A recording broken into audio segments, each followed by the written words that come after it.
Test 1, 2. Thank you. Is it good? Yes, sir. All right, that goes. Now I'll try it again. I messed with stuff. Good. All right.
This is your 3-minute warning. Please find your seats.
This meeting is now called to order. Director Wilburn is on an excused absence. Roll call, please. Director Payne, Aye, or here. I'll start with here. Director Tripp, Here. Director Waldrop, Here. President Shandy. Here. The Pledge of Allegiance tonight will be led by our wonderful Woodman Roberts students, Tegan and Elijah. Please come forward and everyone stand.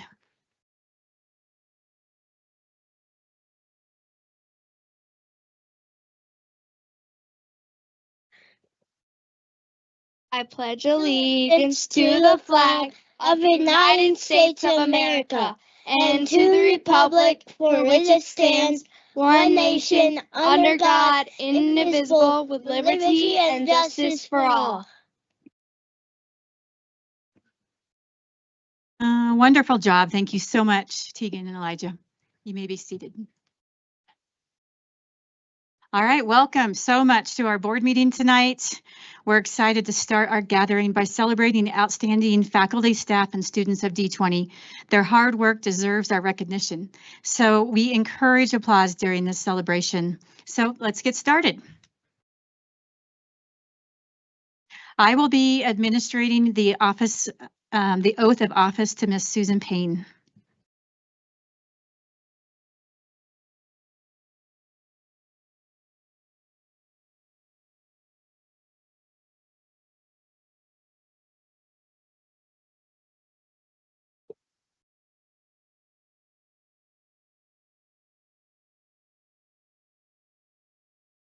Please raise your right hand and repeat after me. I, Susan Payne, I, Susan Payne, do solemnly swear do solemnly swear that I will faithfully perform that I will faithfully perform the duties of the office the duties of the office of school director of school director as required by law as required by law and will support the Constitution of the United States, and will support the Constitution of the United States, the Constitution of the State of Colorado, Constitution of the State of Colorado, and the laws made pursuant thereto. and the laws made pursuant thereto. Congratulations. Thank you. We're going to take just a moment to take pictures.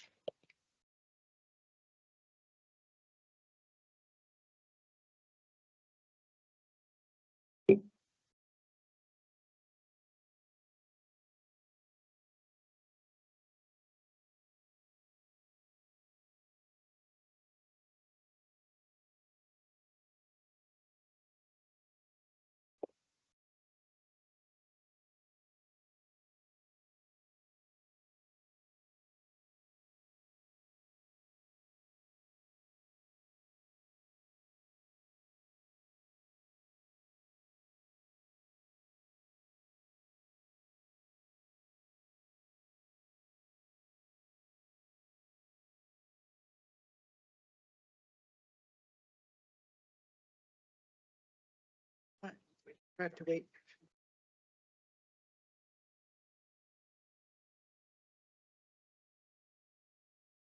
Yes, Director Payne needs to sign paperwork.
Sure.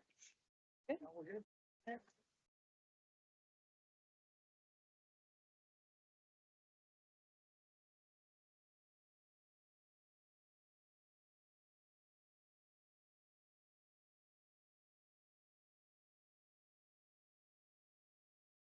All right, thank you so much for your patience.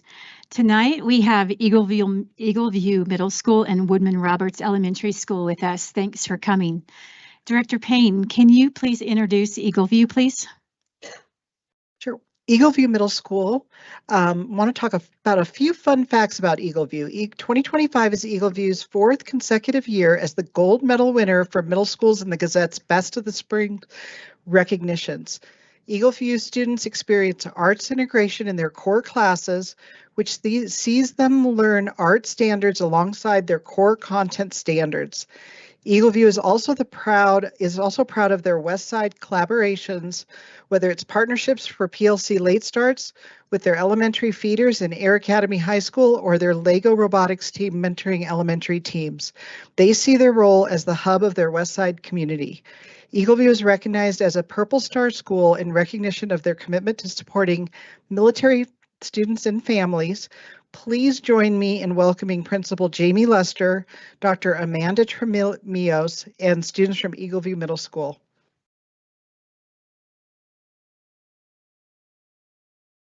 All right, thank you so much for having us. Again, I'm Jamie Lester, the principal at Eagleview Middle School. We do have a long tradition, as was mentioned in that sharing, that we have a strong military connection. And about 20% of our students in a given year are the students of military families. And so one of the things that we do occasionally is we hand out challenge coins, and we've been doing this since 2020. And so I have actually challenge coins for our entire board today. And on the back, you'll read that it says, "You soar," and this is our behavior matrix that we have at Eagleview. And you'll notice that all of these students will be demonstrating different aspects of this tonight. But we show safety, ownership, being actively engaged, and respect. And that's something we really do value in our school as we do our military connections there. So I wanted to make sure to share that with you, and we'll get these out to you here in a little bit. But I do want to start right off the bat by introducing Dr. Amanda Tremios, an absolutely amazing educator that I've had the pleasure of working with for the last several years. She was recently recognized here at a board meeting for her accomplishments. The Department of Defense has named her one of 30 nationwide teachers who are STEM ambassadors. And so we are thrilled that she is here to introduce our Lego robotics team tonight. Fantastic. Thank you, Mr. Lester. Yeah, so I lead the robotics team. I'm the head robotics coach for Eagleview. And when I started at Eagleview 5 years ago, we had one team with fewer than 10 students. We now have 3 Lego robotics teams maxed out at 10 students each. And this year we started a rookie FTC robotics team. So now we own a program with more than 45 students during competition season and another 50 students during off season. So with our Lego robotics, their goal is they have to build a robot, code a robot, and then also solve a world problem. And so we have here with us tonight the Grobbers, who a couple weeks ago took first place at our regional championships. They compete this Saturday at state championships. Along with them, I have 2 8th grade Eagleview mentors who started in 5th and 6th grade. They now lead the FTC team, and they directly mentor our FLL team. So I'm going to start with Josh and Santiago. If you'll come up, let them through. And while they're coming up, will everybody else line up? It's just the robot right there. And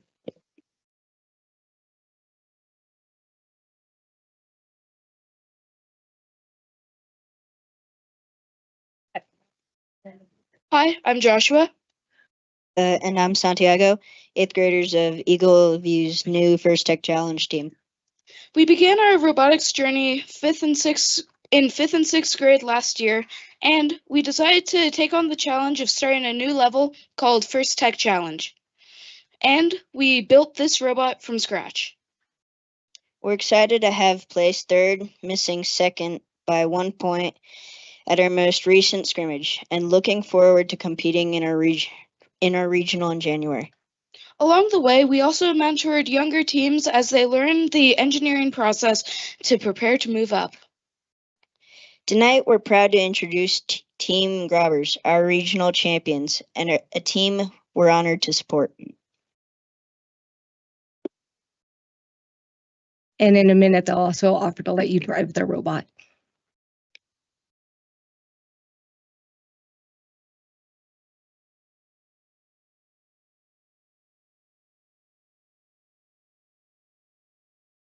Hi. Hi. Yeah, yeah. Okay.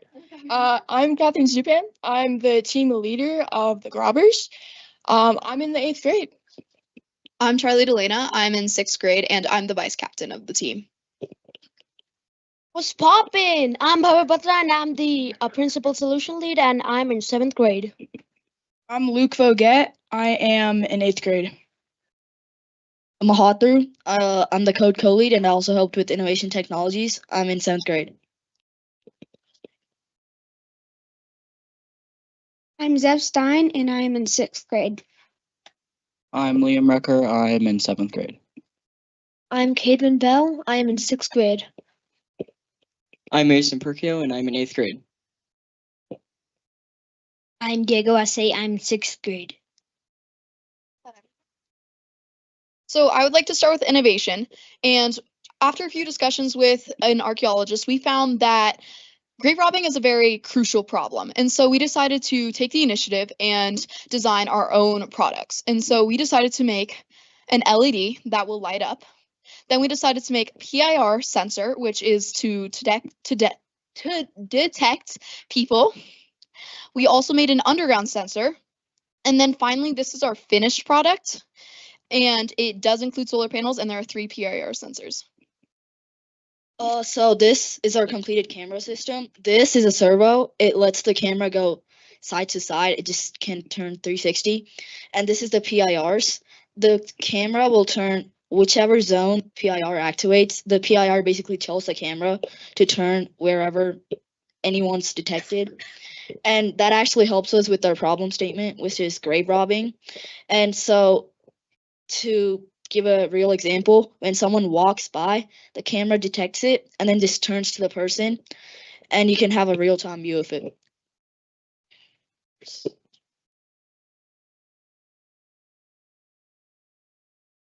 Okay, so I want to talk about our robot. This is our robot, which we took first place with at regionals competition with 280 points. These are some of the attachments we use for one of our starting missions. Some of them are the active ones, and these are some of the passive attachments. And yeah.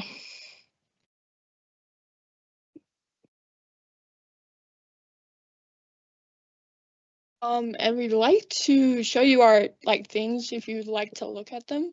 We'd like to invite you and look Okay, at the we'll come up.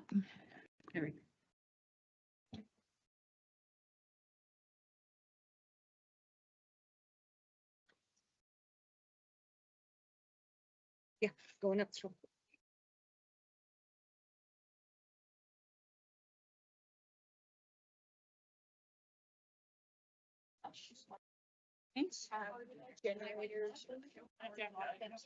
The solar panels are in line with the capacitor, so they will make the LED. Yes. It's.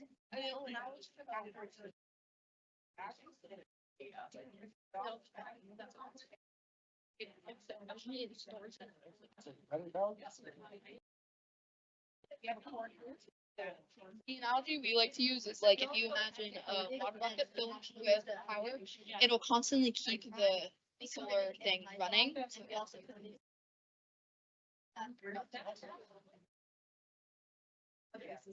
this is our spare robot.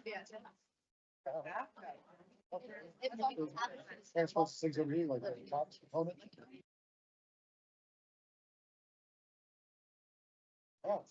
Actually types through your support there. Yeah. Very cool. Something good. Oh, that real is.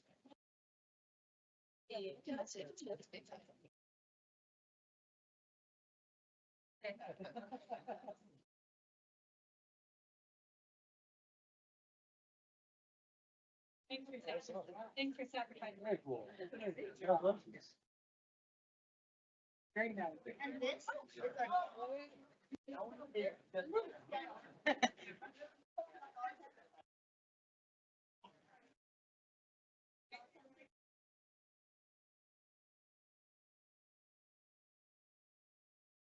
Hey, no answer. Yeah.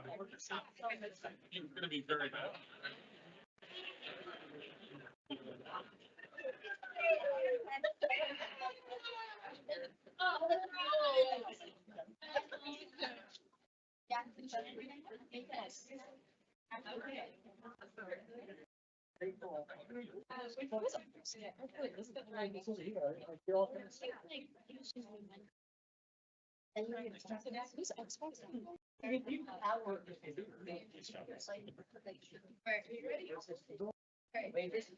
She's ready. All right.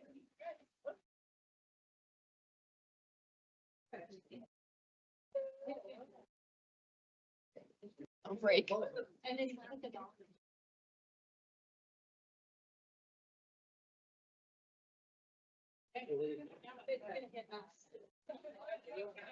it shoots out there. All right.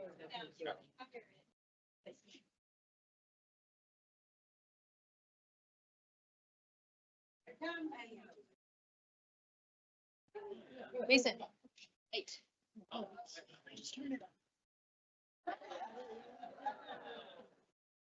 Thank you guys so much. Thank you. All right, I'll get out of the way. Show me yours. So this is our okay.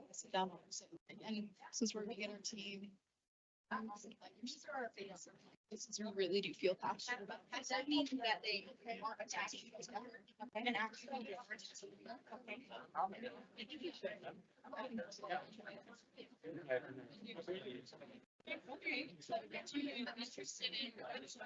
Oh, so we actually the front of our school is like trophies displayed, and sometimes they display the robots, and also sometimes they like run around like robots. And I personally saw those, and I thought it'd be cool to join, so I joined. Just the creativity of the whole thing would be honestly amazing. So I love it. Yeah. Like high school camp from the FDC and FRC help us like program. We also had engineers teach us how to like so yeah, we got to meet a lot of people. It was an overall amazing success. So it really depends if you make it into worlds, because our thing runs through a semester first, because we made the dates this year and regionals. So if we didn't make it past regionals, it would have ended 2 months ago.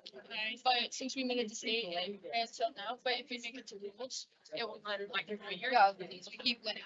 It's in Texas. It's the, I think it could be California, Texas, or Vermont. I'm pretty sure they finalized Texas. Really? I think it's. I think it was like 60% it could be in. You might get involved if you're not in.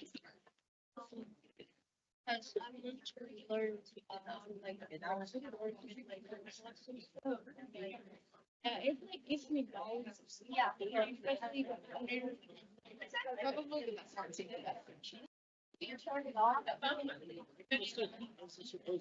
So basically it's a solar panel, and it allows us to power all of that. And this servo, it allows for, it like stores the energy it gets from its heat, and it powers it. So this is mainly the most important part of our generation. And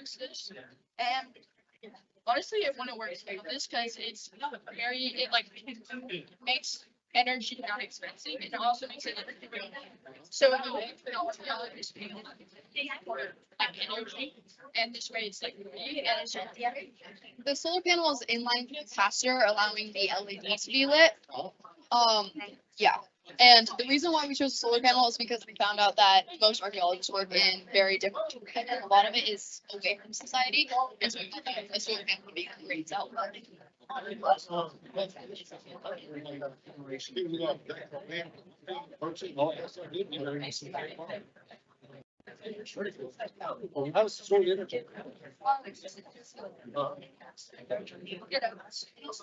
This, and basically it has like a limit where it thank you source so what to like so the solar panel is like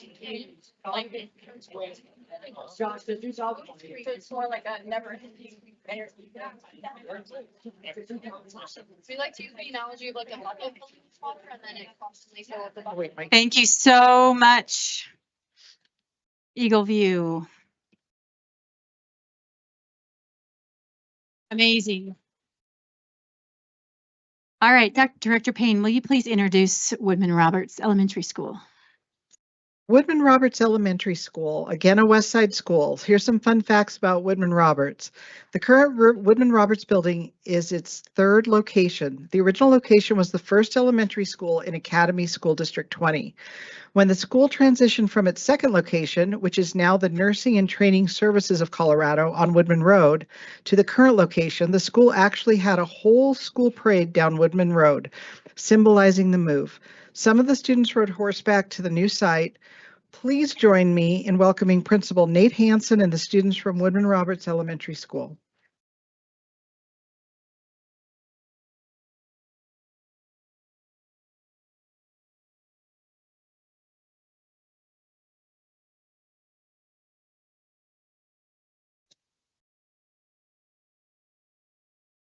Good evening, everybody. Thank you for having us here. Again, I'm Nate Hansen, the principal over at Woodman Roberts, and I brought a super great group of students with me today, and I'll introduce them in just a second. But before I do, just one thing at Woodman Roberts that we really believe, just learning doesn't stop at the door. We really emphasize our enrichments. We believe we kind of have a motto of unlimited opportunities for kids, for them to kind of really build connections within the school. Just discover their voice, build those leadership skills that we all want them to have. So we're proud that we offer over 25 enrichments throughout the school year. Today, we're only going to introduce 4 of them. We're actually going to piggyback a little bit off of Eagle View and robotics. We're also going to talk about student council, unified arts, and fourth one, and news crew. So the great thing is you don't have to hear this from me. You're going to hear it from this great panel of students behind me. So I'm going to introduce them first. We're going to start with Tegan Debates, and she is going to talk about robotics.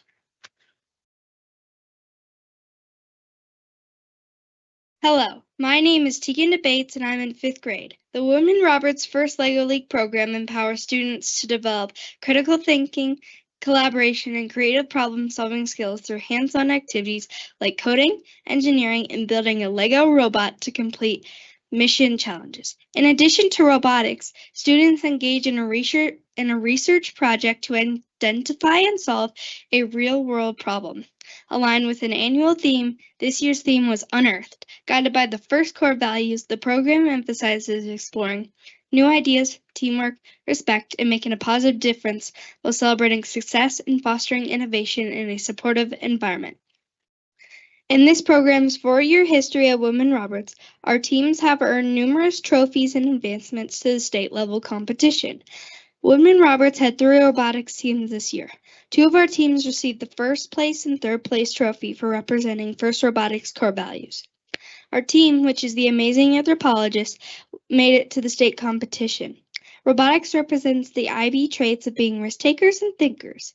This plays an important role in robotics to teach kids real-world problem-solving and to be risk-takers and thinkers through collaboration and innovation. We showed those values by solving a problem which archaeologists face. We discovered that digging up sites damages the preservation of the site and the ecosystem. We decided to design a rover with ground-penetrating radar and a drone with LiDAR to image archaeological sites. The images are then put into a VR platform so archaeologists can analyze the artifact and to get research without damaging anything. We also represented these values by programming a robot to complete several missions and receive points. We had to build several iterations of a robot before we got it right. A program like robotics could help kids all around the globe at different schools become risk-takers and thinkers.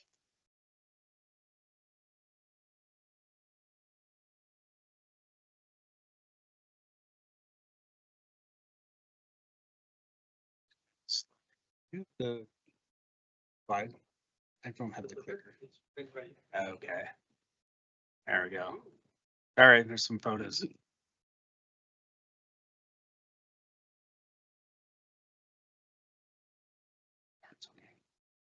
Hi, my name is Gwen Pouts Hoffman, and I am in 5th grade. Unified Arts is a collaborative art class where peer partners from 5th grade and students with disabilities work together to create meaningful hands-on art projects. Students are part of an inclusive community where every child is valued. Shared problem solving is explored through a variety of artistic media. In this partnership, students exemplify several IB learner profiles, such as being caring, open-minded, reflective, and good communicators, as they learn from one another's perspectives and strengths. The class meets on late start Fridays. Hi, my name is Elijah Pincelli, and I am in 4th grade. I like unified art because it is fun. I love making art, painting stuff, and doing everything. I also like coloring and making everything. I like working with my partner Ryder because he is fun. Unified Arts is amazing because it helps kids with disabilities feel more welcome and part of the school community. It also gives us a perspective of what it feels like to be an art student with a disability. We have learned to listen and communicate in different ways, and this gives them more people to communicate with. I am a peer partner for a girl in kindergarten who is nonverbal. I have learned to give her choices by holding things out to her, and she picks one. She loves to place things on our projects, and she really loves to use glue.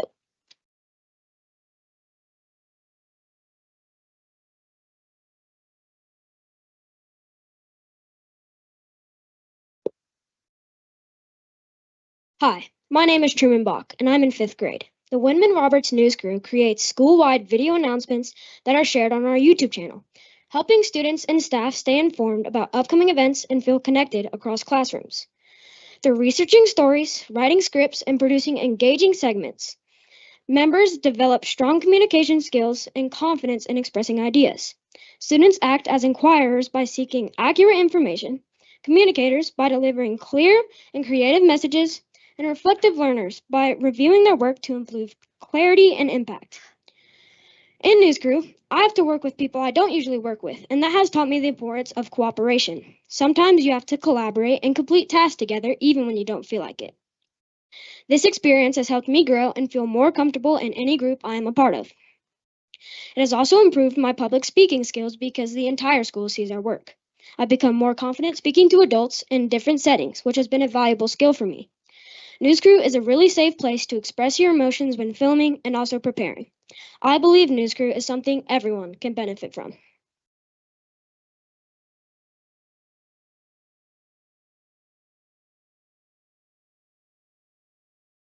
Hello, my name is Dobby Chang and I am in 5th grade. The Woodman Roberts Elementary Student Council is a team of elected student leaders who amplify student voice and model leadership within the school community. They organize school-wide events, participate in community activities, assist with IB days, and select charities for fundraising efforts. Members serve as guest speakers at Roar assemblies, operate the Roar store, collaborate with the PTO, and design advertisements to promote school events. Through these responsibilities, student council members embody IB traits. We are communicators, principled, open-minded, caring, reflective, and risk-takers. By modeling these attributes, students have a voice in school activities while developing essential leadership skills. Being part of student council has definitely helped me become more responsible and open-minded about new ideas. It encouraged me to branch out and try new things. I'm not naturally a social person, but student council has helped me improve in that area. I've also gained a lot more confidence through this experience. Thank you.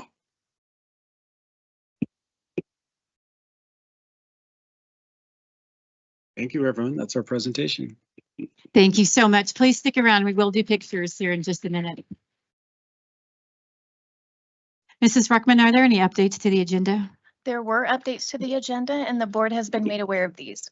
All right, members of the board, are there any items you wish to move from the consent agenda? Are there any discussion items to be added to the agenda? May we have a motion to approve the agenda? I'll make a motion to approve the agenda. Second.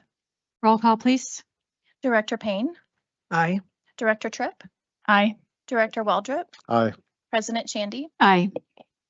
Does anyone have anything to share for board comments tonight? Director Tripp. I just want to say what a delight it is to be made a member of this board, and I am really looking forward to working with all the amazing people that I've met so far in the district, and I just feel honored to be here. So really excited to be here. Thank you. Honored to have you. Thank you. Director Waldrop. Have to get used to saying your names. Well, basically the same thing as Holly was saying. It's such an honor to be here. Been around the school district for a while. It's been great people working up here and looking out for these students. And it's so wonderful to see these students tonight. So thank you everyone for the privilege, and great to see this. Thank you. Colonel. Thank you, ma'am. On behalf of Lieutenant General Bauernfein, Superintendent at your United States Air Force Academy, we'd just like to express a sincere thank you to the more than 750 attendees at our free Holly and Ivy holiday concert, which featured cadets and your United States Air Force Academy band. We're thrilled to host families from across D20 as we step into the next iteration of concerts. So you'll see one tonight that starts at 7.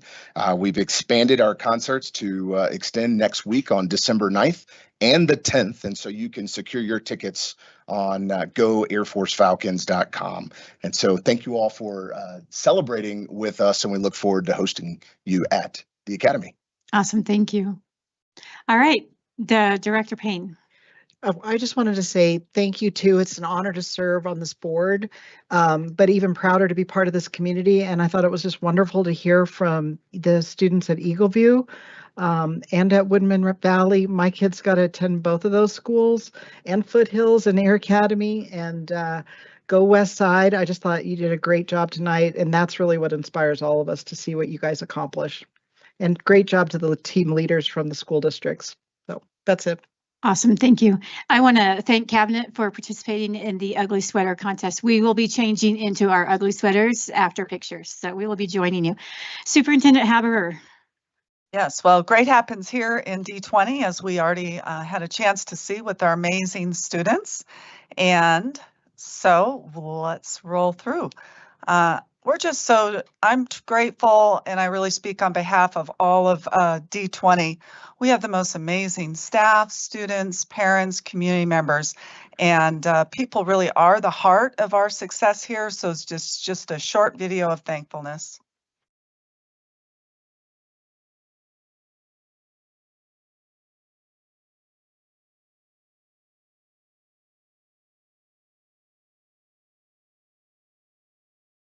I'm Ginger Haberer, your superintendent. 2 simple words to begin. Thank you. This year, we've welcomed new staff, launched new initiatives, and continued to grow as a district. We're also welcoming new board members and looking ahead to exciting opportunities together. Every person in our D20 family, teachers, administrators, support staff, operational teams, families, and volunteers, plays a vital role in shaping student success. Because of your dedication, perseverance, and commitment to our whole child approach, Academy District 20 has been recognized as a District of Distinction for 17 consecutive years.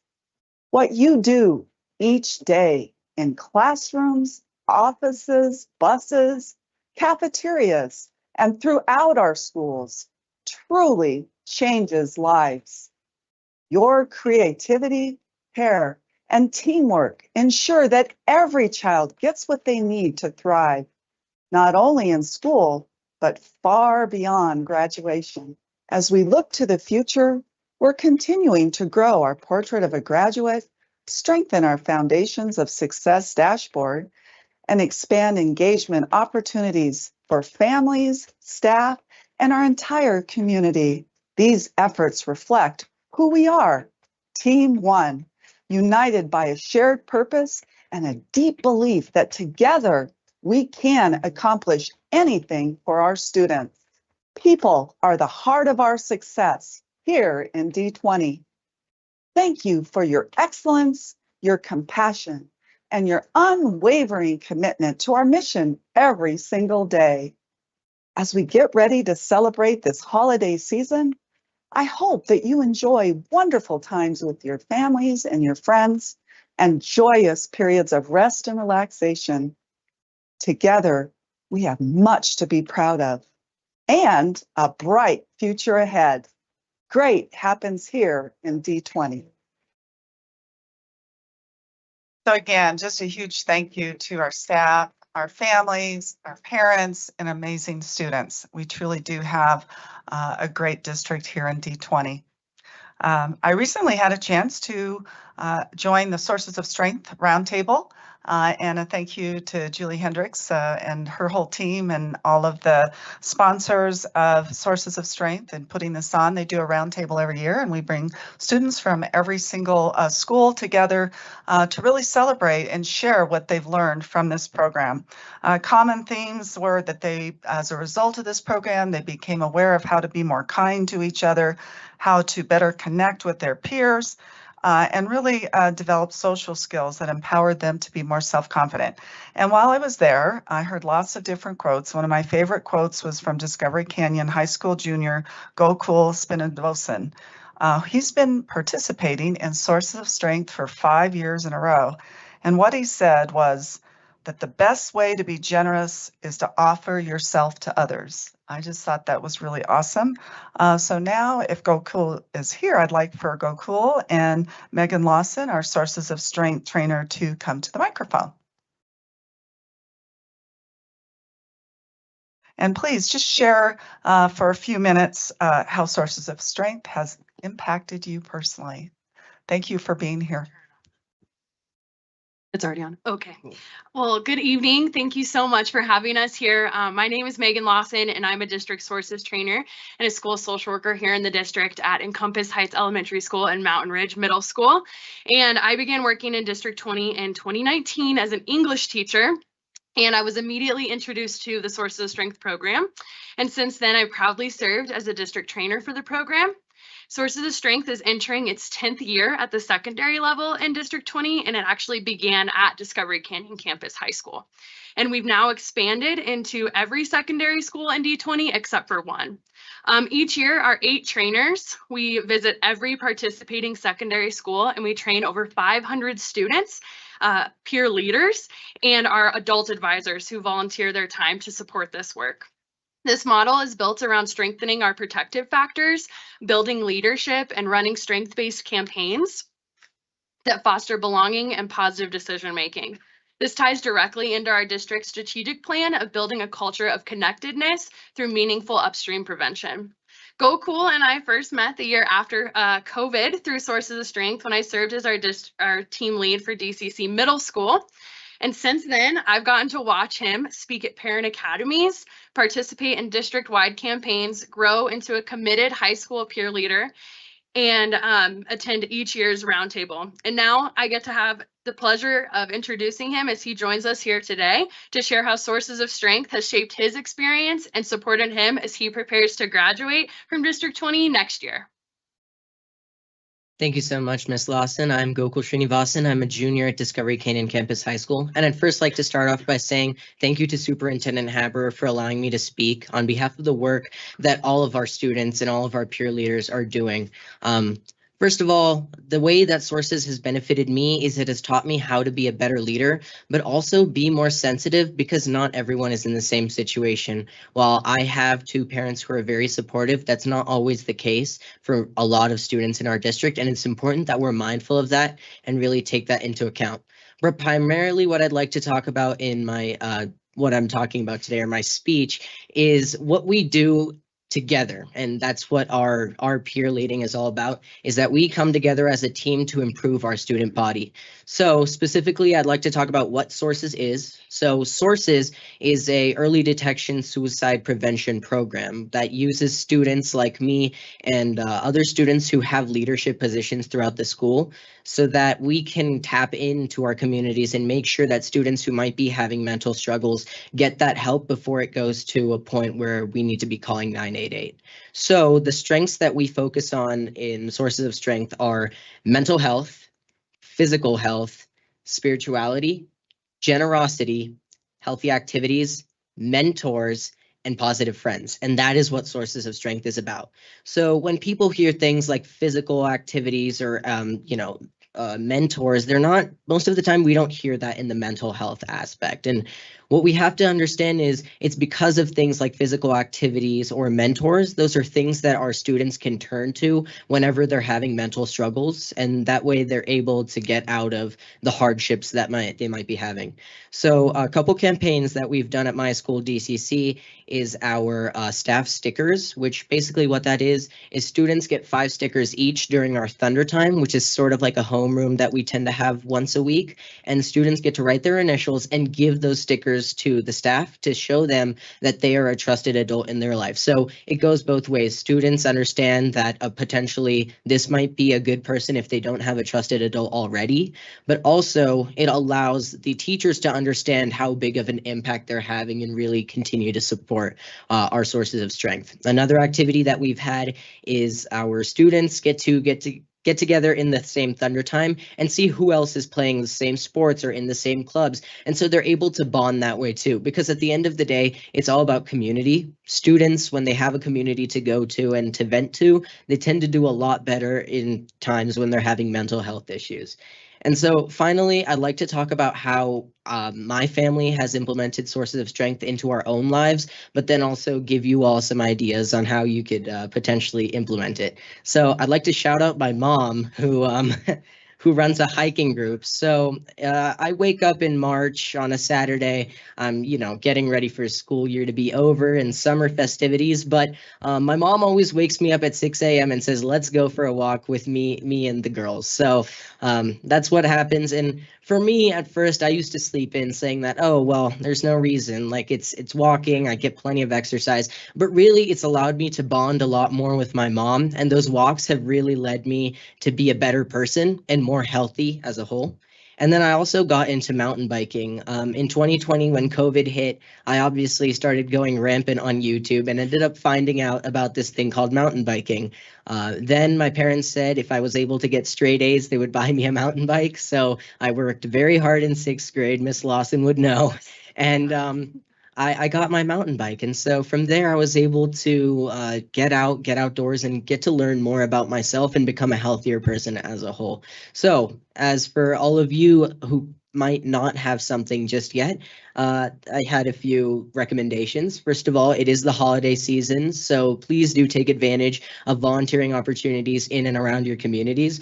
But then also, I think it's just very important that you are there as family, because I know when a lot of our families get together, there's a lot of this eating around the dinner table and all of that. And I think it's important for us to realize, even if you're not a parent, even if you're not the parent to the specific kid, even if you're the uncle, the aunt, it's important for you to show that you still support that kid, even if you're not in their day-to-day lives. So I'd like to end off by thank you so much for having me speak about Sources of Strength, but also please try to be a trusted adult in some kid or every kid you know's life. Thank you. Thank you so much, Gokul.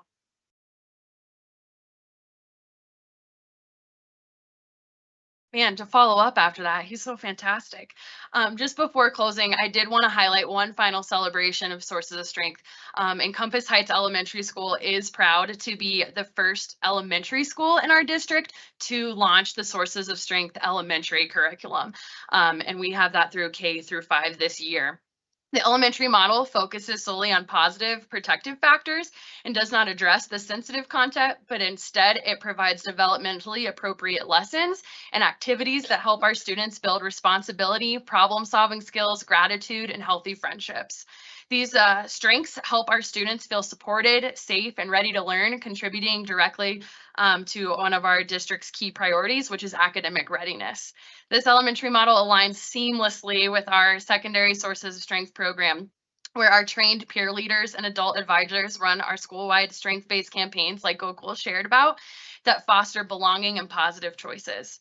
By beginning this work at our elementary school level, I think that we can create a fully aligned K through 12 preventative framework by preparing our students to move into middle school and high school already familiar with strength-based language and ready to participate in leadership and connection activities.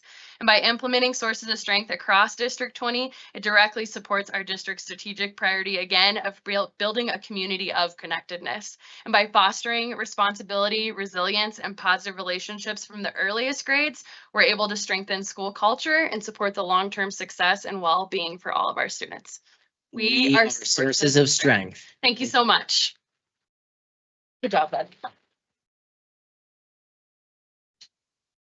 Thank you so much for being here and for sharing with us about this impactful program. So just to, well, there it goes. A huge shout out to Director Wilburn. He had a chance to go to Air Academy High School's Radium Girls, and that was a fantastic production. On Saturday, I had a chance to go to Rampart High School's fall play, A Midsummer Night's Dream, and I was so impressed with how the students memorized Shakespeare, and it just like rolled off their tongue. It was really pretty awesome. I had a chance to go to Edith Wolford. They had their annual Fall Friends Feast, a chance to visit with a couple of different families, and it was a real joy to do that. So a huge shout out to Ranch Creek Elementary School third grade teacher Tracy Shoemaker.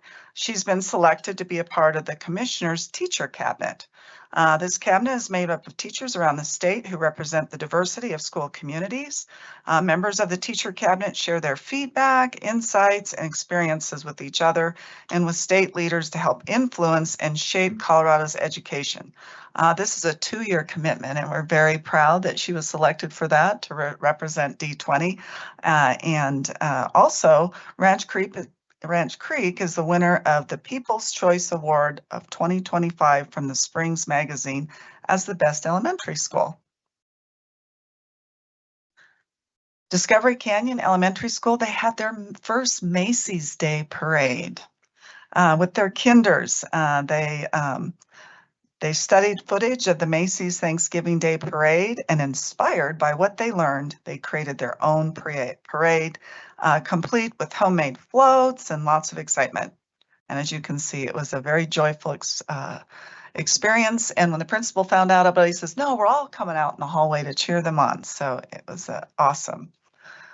We had several recognitions for 2026 Best of the Springs. You can see that Best High School, Air Academy High School, Rampart High School, Best Middle School, Eagleview Middle School, Best High School Coach Joshua McIntosh at Rampart High School, and Best High School Educator Scott Newell at Air Academy High School. So again, more recognition of the excellence here in D20. And then congratulations to Air Academy High School senior Connor Holliday for being selected to be a member of the Bands of America Honor Band in the 2026 Rose Parade. Connor gets to spend a week in Southern California rehearsing, performing, and participating in other special events. So we have our special education spotlight, and just a huge congratulations to our Bridges graduates. We just had a chance to celebrate and congratulate them. The Bridges Transition Program is dedicated to preparing our young adults ages 18 to 21 for greater independence following high school graduation. A key component of our program includes community-based instruction where students explore local resources, learn about employment opportunities, and participate in work-based learning experiences. During the first semester, students visited Pikes Peak State College, volunteering with Habitat for Humanity, and toured the Pikes Peak Library District's 21C facility. And of course, these opportunities really give our students opportunities to support skill development, career exploration, and engagement with our community. So a huge shout out to the Bridges staff as well. They do an amazing job with our students. So I visited several different schools this past month. At Ranch Creek Elementary, Principal Tricia Clow and I visited a second grade teacher, Demetrius Pupart Cruz. She was amazing. And in her classroom, her students were exploring characters, as you can see in that top picture.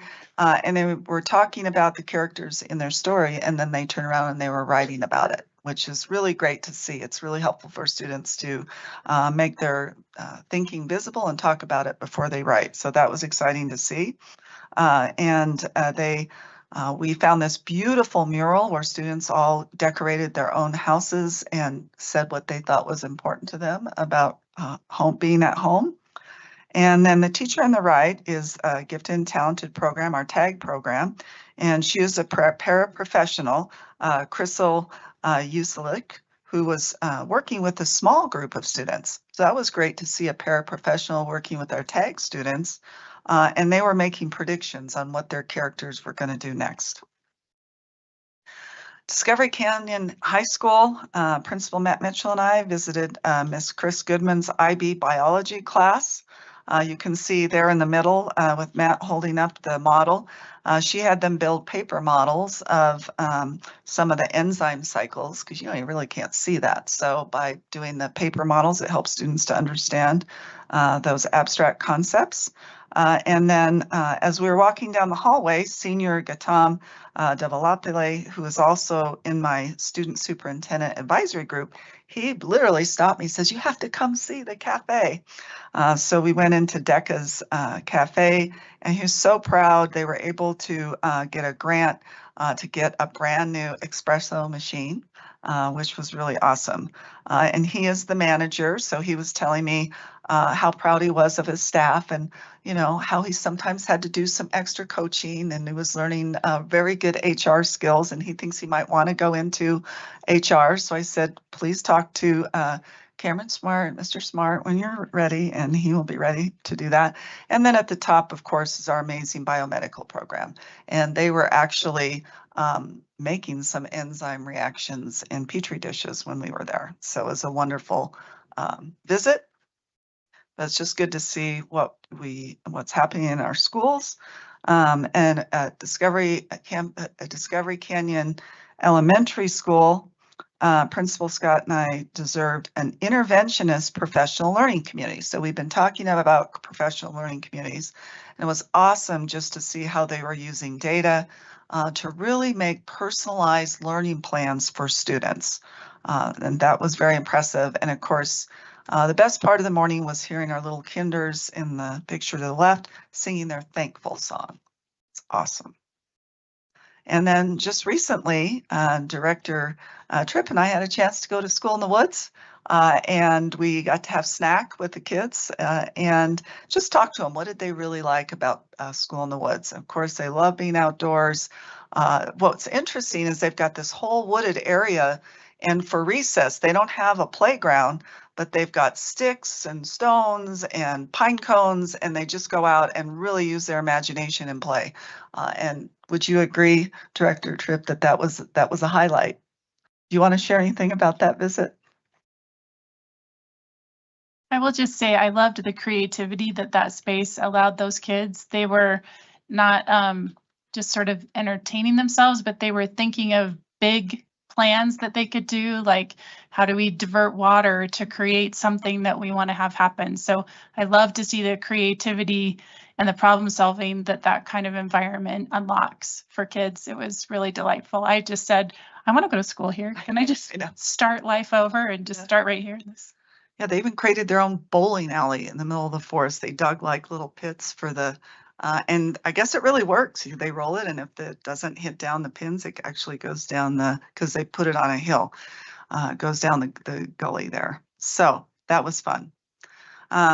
Just wanted to share with you, board members, about iExcel, and I gave you a document that goes over that program. We bought it across the district, and we did it so that teachers can better monitor the individual progress for students, as well as to academic progress in both math and literacy. And we're just learning how to use that really well. This is our first year of implementation. And so I just put a few quotes in there that from teachers about how that's working in their room. And iExcel is not about just plopping a kid in front of a computer and having them just kind of blankly, you know, that's screen time, right? Where they're just not really thinking and there's a screen. iExcel really can be very targeted by teachers. They can look at the skills that the students need. They can design the questions that the student needs to work on and the skills.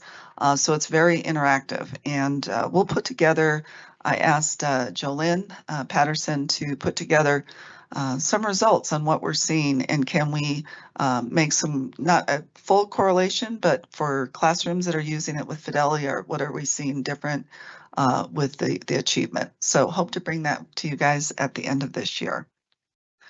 As you know, I'm part of the Pikes Peak Workforce Center. I'm one of their board members, and we had the wonderful opportunity to go to the IBEW Union Hall, which is for the electricians.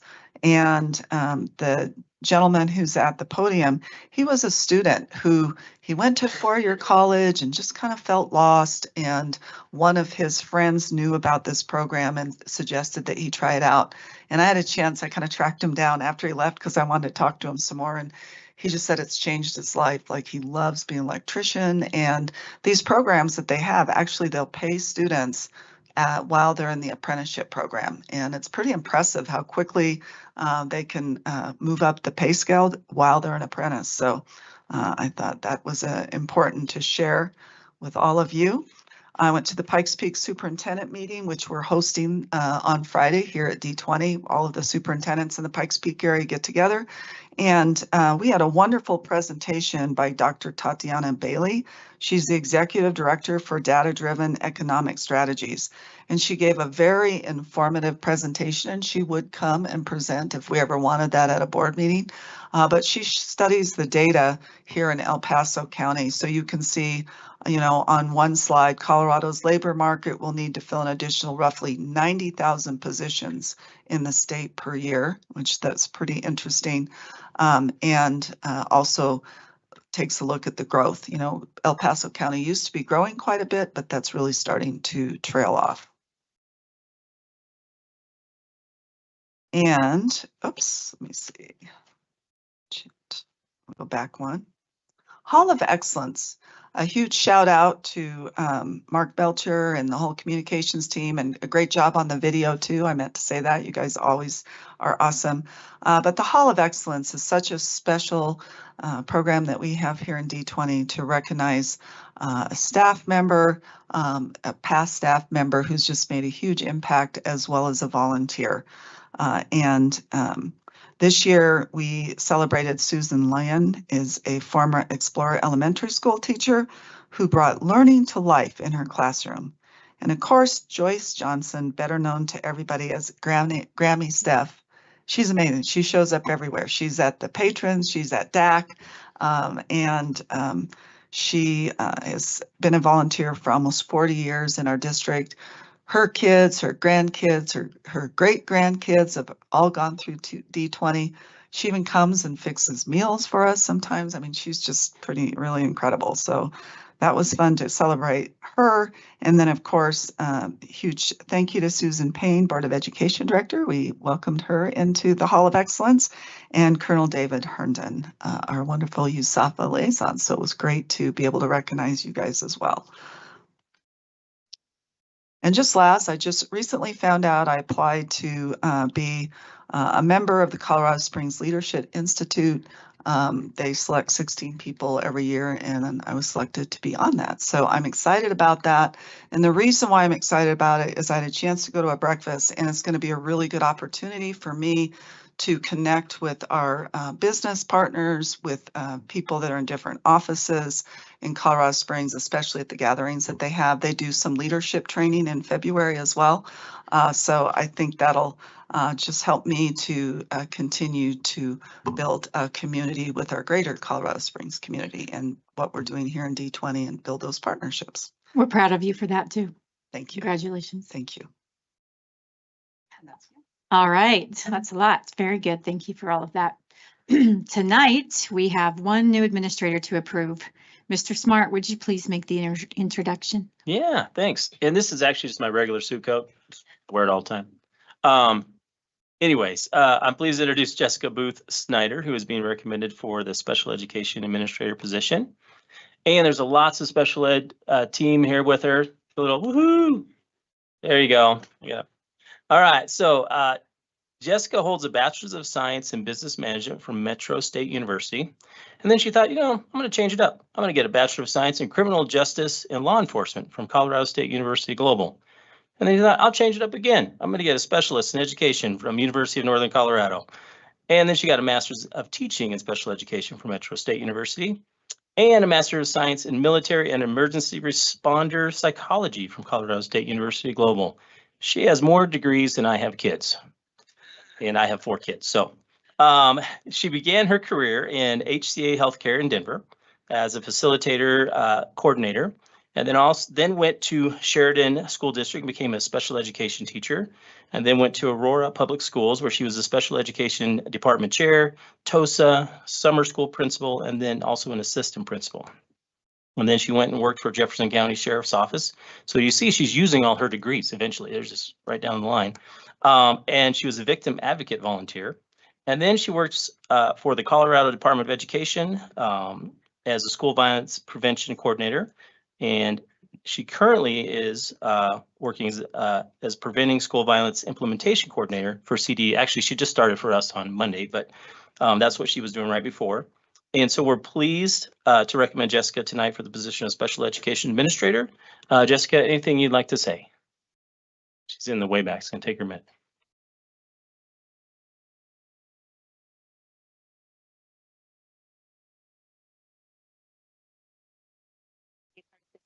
So thank you very much.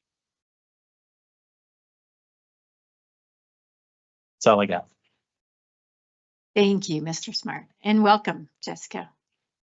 All right, we need a motion to approve the consent agenda as posted. So moved. Second. Roll call, please. Director Payne, Aye. Director Tripp, Aye. Director Waldrop, Aye. President Shandy. Aye. We have 16 people viewing the live stream. And we will take a 10-minute break to take pictures with our students. So students, if you're in the spotlight, please come up. And then we will switch into our Christmas sweaters as well. See you in 10.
Love you, honey. Bye-bye.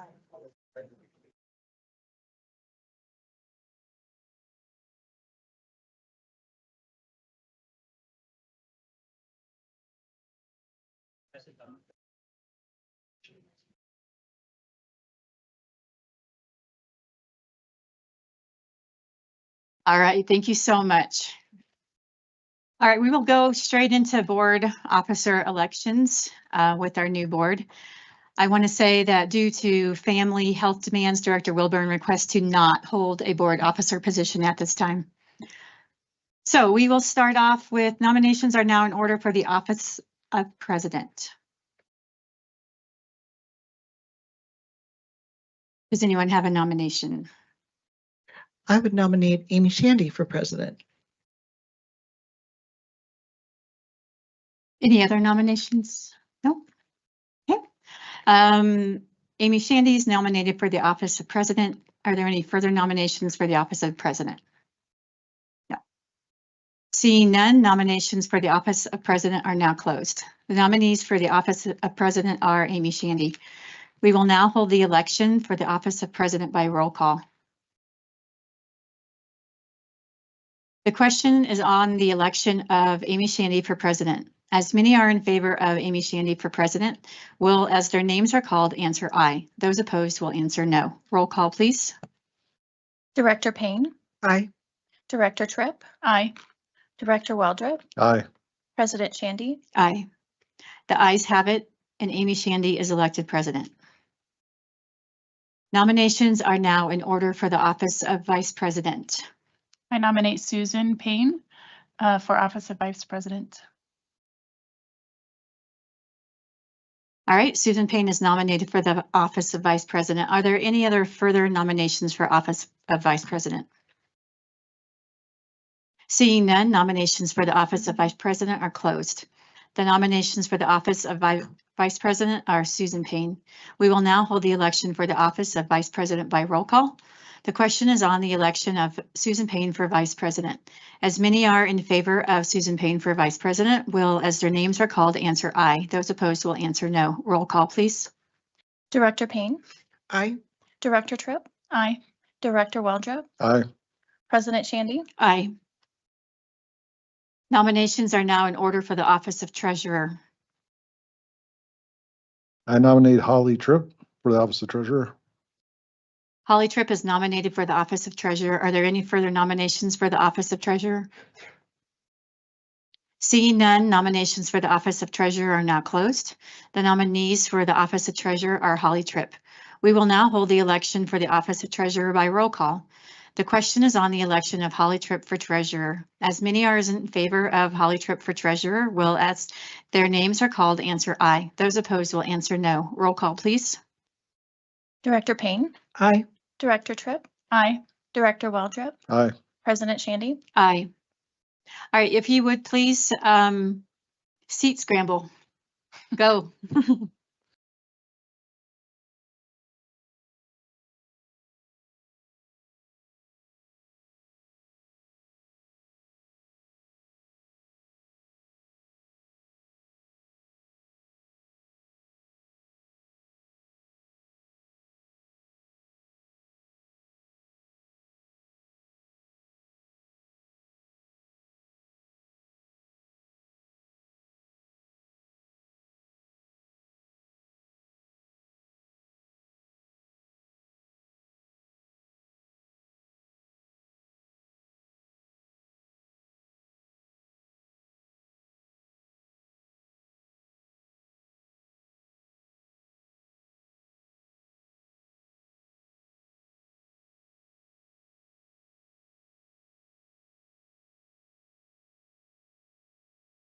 All right, welcome Vice President Payne.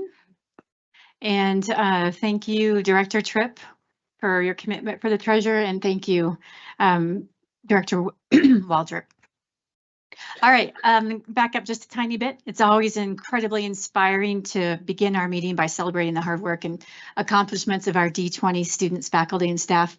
Now we transition to the business portion of our meeting, a time for thoughtful discussion and its decision making. Out of respect for this focus, we ask that applause be held during this part of the session as we shift our attention to the important work ahead. So thank you so much for honoring that request. There are no items pulled from the consent agenda. And we move on to written reports. So up first, a special education overview and information on MANT and CPI. Does anyone have any questions or comments on this report? Director Tripp. And would Executive Director Dr. Belinda Lujan-Lindsay, please come to the mic.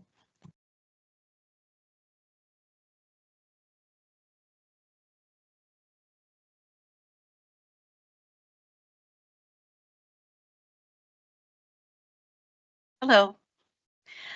We wanted to answer some questions and provide some information regarding, first and foremost, CPI and MAT. So we'll start with that. I believe we wanted to share some data information regarding incidences and just situations that have occurred with the use of the tools. Actually, if you want to, is that different than what's in the written report? Or are you doing it in response to a question? Because normally we just answer, oh, okay, to the question that you submitted. Do you want to repeat what the question was so Yes. people know? Will that be okay if I read it? Yeah. Okay. I think the first question we had was, what can we learn about behavioral disruptions from the report? So we'll share that one first. Sure, go ahead. Yep, so I'll address that question. So the Board of Education report teaches us that behavioral disruptions are often a form of communication that signals that students may lack certain skills or ways to express their needs or may be seeking connection. Both CPI and MANT systems emphasize the importance of understanding these behaviors, building strong relationships, and maintaining consistency in staff responses.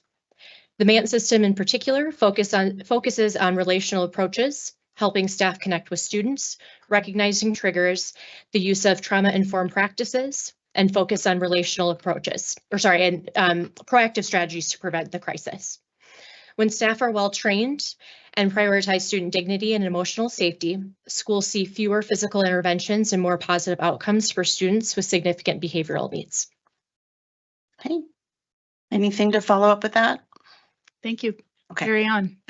Okay. Then there was a question because MANT is a new pilot for District 20. The question was if there was a teacher preference at this time between the two programs. So like was shared in the report, we recently brought MANT on, and it is a pilot in 5 of our schools and 2 of our programs. This is the first year of implementation in the first semester. So informally, during CPI and our MANT refresher classes that occur during PLC late start, some staff members have expressed their preference for MANT. They cite a preference in the maintaining of safety in a way that does not damage the relationships with students. Some feedback around training includes the mode, the length of training, along with specific student scenarios that we're continuing to work with MANT regarding those training specific needs that we would have for Academy School District 20. Can you share the number of hours the staff members required? I think that's important. Sure. So for MANT, it is a 1.5-day training. So prior to coming to the in-person training, they do take 2 online modules that generally take about 4 hours. And then they take the 8 hours of in-person training that does include reviewing the 2 online modules that address the relational capacity. And then they do discuss the physical interventions as well during that 8-hour time that they're together, compared to CPI, which is just a single day, 8-hour training. And we train every year. So we find that if we don't use it as often, we can get rusty in our skills. And so we do require that staff take it every year. The next question, MANT especially seems to emphasize relationship building. So to what extent does the positive response, a reward, set up attention-seeking repeat behavior? And what is the impact on time teaching the rest of the class? So students with significant behavioral needs undergo a functional behavior assessment in FBA to determine the function of the behavior. Staff use this hypothesized function to identify and implement appropriate interventions as outlined in the student's behavior intervention plan, or BIP. Additionally, staff are encouraged to maintain daily behavioral data collection and make adjustments as needed. Within the BIP, the team outlines what should occur after an incident to ensure expected behaviors are reestablished. If behavior trends indicate that interventions are not having the desired impact, the team will reconvene and review and revise the plan. BIPs are shared with all IEP team members and relevant staff to ensure continuous and aligned implementations. Schools that have piloted the MANT system may use a student escort when appropriate. However, there is no available data on the impact of this practice on instructional time. And then there was a question around some data, initial data from our pilot is what is the rate of incidence and what is the rate of non-reporting, if we could estimate that, and then what are the consequences for reporting an incident? So for this question, we address both MANT and CPI. So to date, we've received 35 reports for restrictive interventions, which includes both CPI and MANT that have been applied since the beginning of the 25-26 school year. I should also note that with our MANT systems, the reporting for the JKA-E2 form also indicates when a shield is used with MANT, which is not necessarily a restrictive movement, but helps to maintain a student's safety. So that would be collected in the 35. We have no additional mechanism to collect data on the rate of non-reporting or the use of restraints aside from what's outlined in the policy JKA. Following a restraint report, however, there is generally no negative consequences for reporting. Additional support is sometimes provided through debriefing and retraining as needed. If a report is submitted and it includes any non-trained staff members, we'll be sure to work with the school-based team to ensure that that staff member is trained. And that the training expectations are met. Again, working with building administrators to make sure that the staff attends the next available training. And I think if any of you are ever interested, we would be happy to give like a small orientation to MANT. You're welcome to come to a CPI training or talk to our trainers just to get more of an experience of what a staff member would be going through during a dysregulation or during a time where they're having to use those techniques. We would be happy to set that up so that you would have that information. Because it's one thing for us to explain it, but then to look at what staff experience might be helpful too. Thank you. Oh, do you have another question? There was one more. All right. Well, there's two questions left. So, we're switching, sorry. You wanted us to walk you through the timeline and protocol for an incident. What happens when a student is having difficulty? How do we intervene? How quickly? What happens to the rest of the class in the meantime? How much time is lost? And what generally happens when a student is removed? So Lisa Brandt leads our behavior team for our district. So she'll talk a little bit about what that looks like and how we address those concerns within our schools. Okay, well, I will frame this by saying there is really no one size fits all for each incident, but staff are encouraged to utilize available training and established plans to determine the most appropriate next step when an incident occurs. So proactive strategies as outlined in the student's behavior intervention plan and escalation cycle management plans, or ECMPs, should always be our first approach because these plans help teams create a supportive learning environment to help identify early signs of escalation and implement the early interventions to promote student success. However, when proactive measures are unsuccessful and an incident does occur, responses do vary across schools. Many buildings have an identified care team composed of staff that are trained in CPI or MANT techniques to respond to behavioral crisis. While members differ by school, care teams typically include special education teachers, paraprofessionals, school social workers, counselors, speech language pathologists, and administrators. If an incident becomes unsafe or disruptive to the learning environment, staff may offer the student a separate setting to re-regulate. If the student cannot access that alternate space, the classroom may be evacuated to minimize harm to others and maintain the dignity of the student in crisis. When classrooms are evacuated, many schools have contingency plans in place to support learning during displacement. Some schools prepare alternate learning materials to minimize instructional disruption. Currently, there's no available data measuring time lost across schools. When a student is removed from the classroom, staff make themselves available to support re-regulation and facilitate re-entry to the classroom. This process may include co-regulation strategies, accommodations, and strategies outlined in the student's IEP, behavior intervention plan, ECMP as mentioned previously, to help re-establish baseline for the student. For significant behaviors, schools have been provided with a decision-making matrix by our behavior team to identify the severity and corresponding staff responses. And when severity is classified as high or critical, schools may activate support from the district behavior team through immediate support, I should say, through the district behavior team through our crisis support plan, which is available at strategic times throughout the school year. Do you have any questions with that further? Director Tripp? No, thank you. I really appreciate the information. And then I think we would offer at any time too, to walk through what a functional behavior assessment is. We could spend time with our school psychologists, walking through that and how we build a behavior plan for our students so that we can extinguish behaviors and help them access and be more successful. We would be happy to walk you through that development as well, because that's really critical as we try to help our students access their education. Okay, I think we have one more. Vice President Payne. Yes, thank you, President Shandy. My question is, while we have programs like this and training, that's so important, but the human factor is really that we want self-aware adults that know how to intervene. And I want to make sure, because looking at the comparison between CPI and MANT, I love the training exists as a baseline. Does it go through the multidisciplines of people that have interactions with those students? Or is it limited? Like, what's the chance that a student's in a classroom and one of those trained individuals isn't present? So likely the general education teacher probably does not have that training, and we would be calling upon the care team.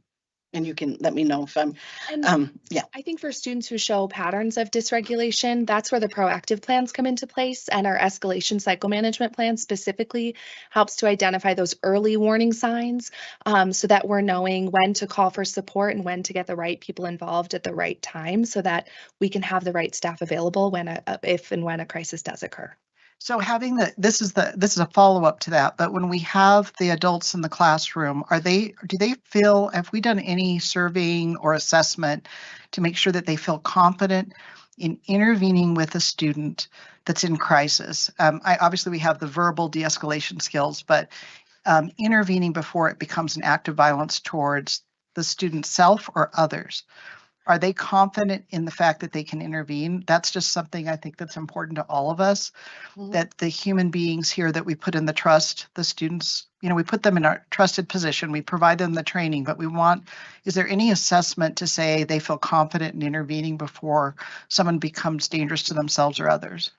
I couldn't tell you that we've formally surveyed them, but I would tell you probably through our observations and our interactions with our school teams, it depends on the level of experience of the classroom teacher, where their confidence lies in being able to, one, predict, one, to identify those triggers as they're coming up on them. So their level of experience varies, and that also impacts their ability to feel confident to intervene. So I would tell you that it's different for every teacher, but a formal survey, no, we have not completed. Well, and as a final follow-up to that, just if you could give it some thought over even just the next time, and Superintendent Haberger, I think it would be really interesting just to make sure that we either look at how we look at the human beings that have the responsibility of the children in the classroom and make sure they feel empowered and encouraged, and that if we need to do something on our end to make sure that our policies enforce that. I just really want to make sure that we have a culture from the top down that really makes sure they feel supported, and we appreciate the training, and that there's a baseline, and that's going to continue. And I would just encourage it to continue across multidisciplines to make sure that we can kind of track patterns of behavior, because I think I just saw a national study that they've increased 67% nationally behavioral dysregulation across the country. So like here where we have care, custody, and control, I just feel really strongly from the top that we want to just make sure that everybody feels like that we have their back, and that we're doing the best we can to keep students safe, and that they're empowered to do so. Okay. Make sure you bring that up at the end in my last questions. For that next. Thank you. At the end, when you do the reflection of next steps, right? Yes. Got you. And then we have one more question, and thank you, Sarah and Lisa.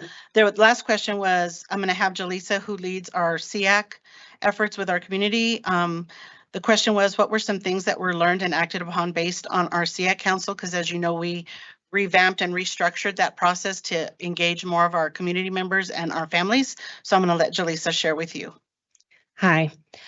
So the question around the biggest learning, and really for me after the revamp, because we really tried to mirror what they do as an advisory board with the state, and we spent a lot of time with the family engagement specialist at the state, as well as their consultant, trying to rebuild and making sure our SEAC was productive for families. And really the biggest learning was just the collaboration piece, and it really showed that when community members, parents, and staff members come together, a lot can be done.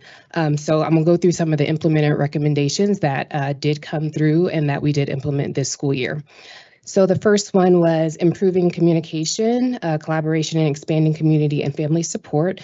The recommendation was to add a SPED link to school websites. So we got feedback that a lot of times when families visit school websites, they get lost and don't know where to find information for special education. So we made sure there was just a link. We work with the communications department and it lands them back on the special education webpage so that they're able to find the information that they need.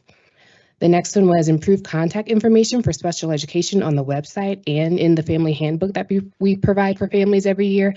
And that's if I have a student that's in the Pine Creek strand, I know who I need to contact and who I need to reach out if I have an issue. Show special education programs by school on the district website. We hadn't had our programs listed by school on the website. So that was a recommendation that we implemented as well. And then adding more family-friendly search terms to the district search engine. We worked with the communications department with this as well, as we received feedback that there were some words it was hard to find certain things. So we included family-friendly terms so that families could easily search for things that they needed regarding special education. The next piece was our SPED family handbook. So that's updated annually, and they actually went through in our resources page in the back and kind of categorized them, color coded them based on if this was a resource that was for therapy. They were all in one place. So they went through and reorganized our special education family handbook so it was more family friendly for the families to utilize.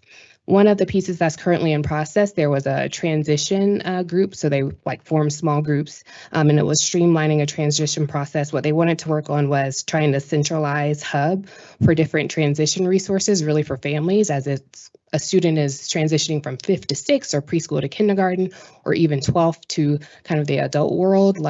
That's a very scary moment for families. So what are some resources we can offer for families?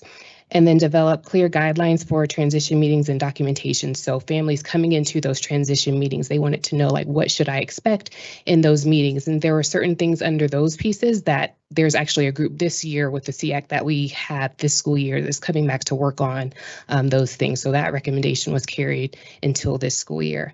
The other two pieces were strengthening teacher training, and our professional learning team, along with our special education instructional team, is already working on those pieces. And that is it for the SEAC recommendations.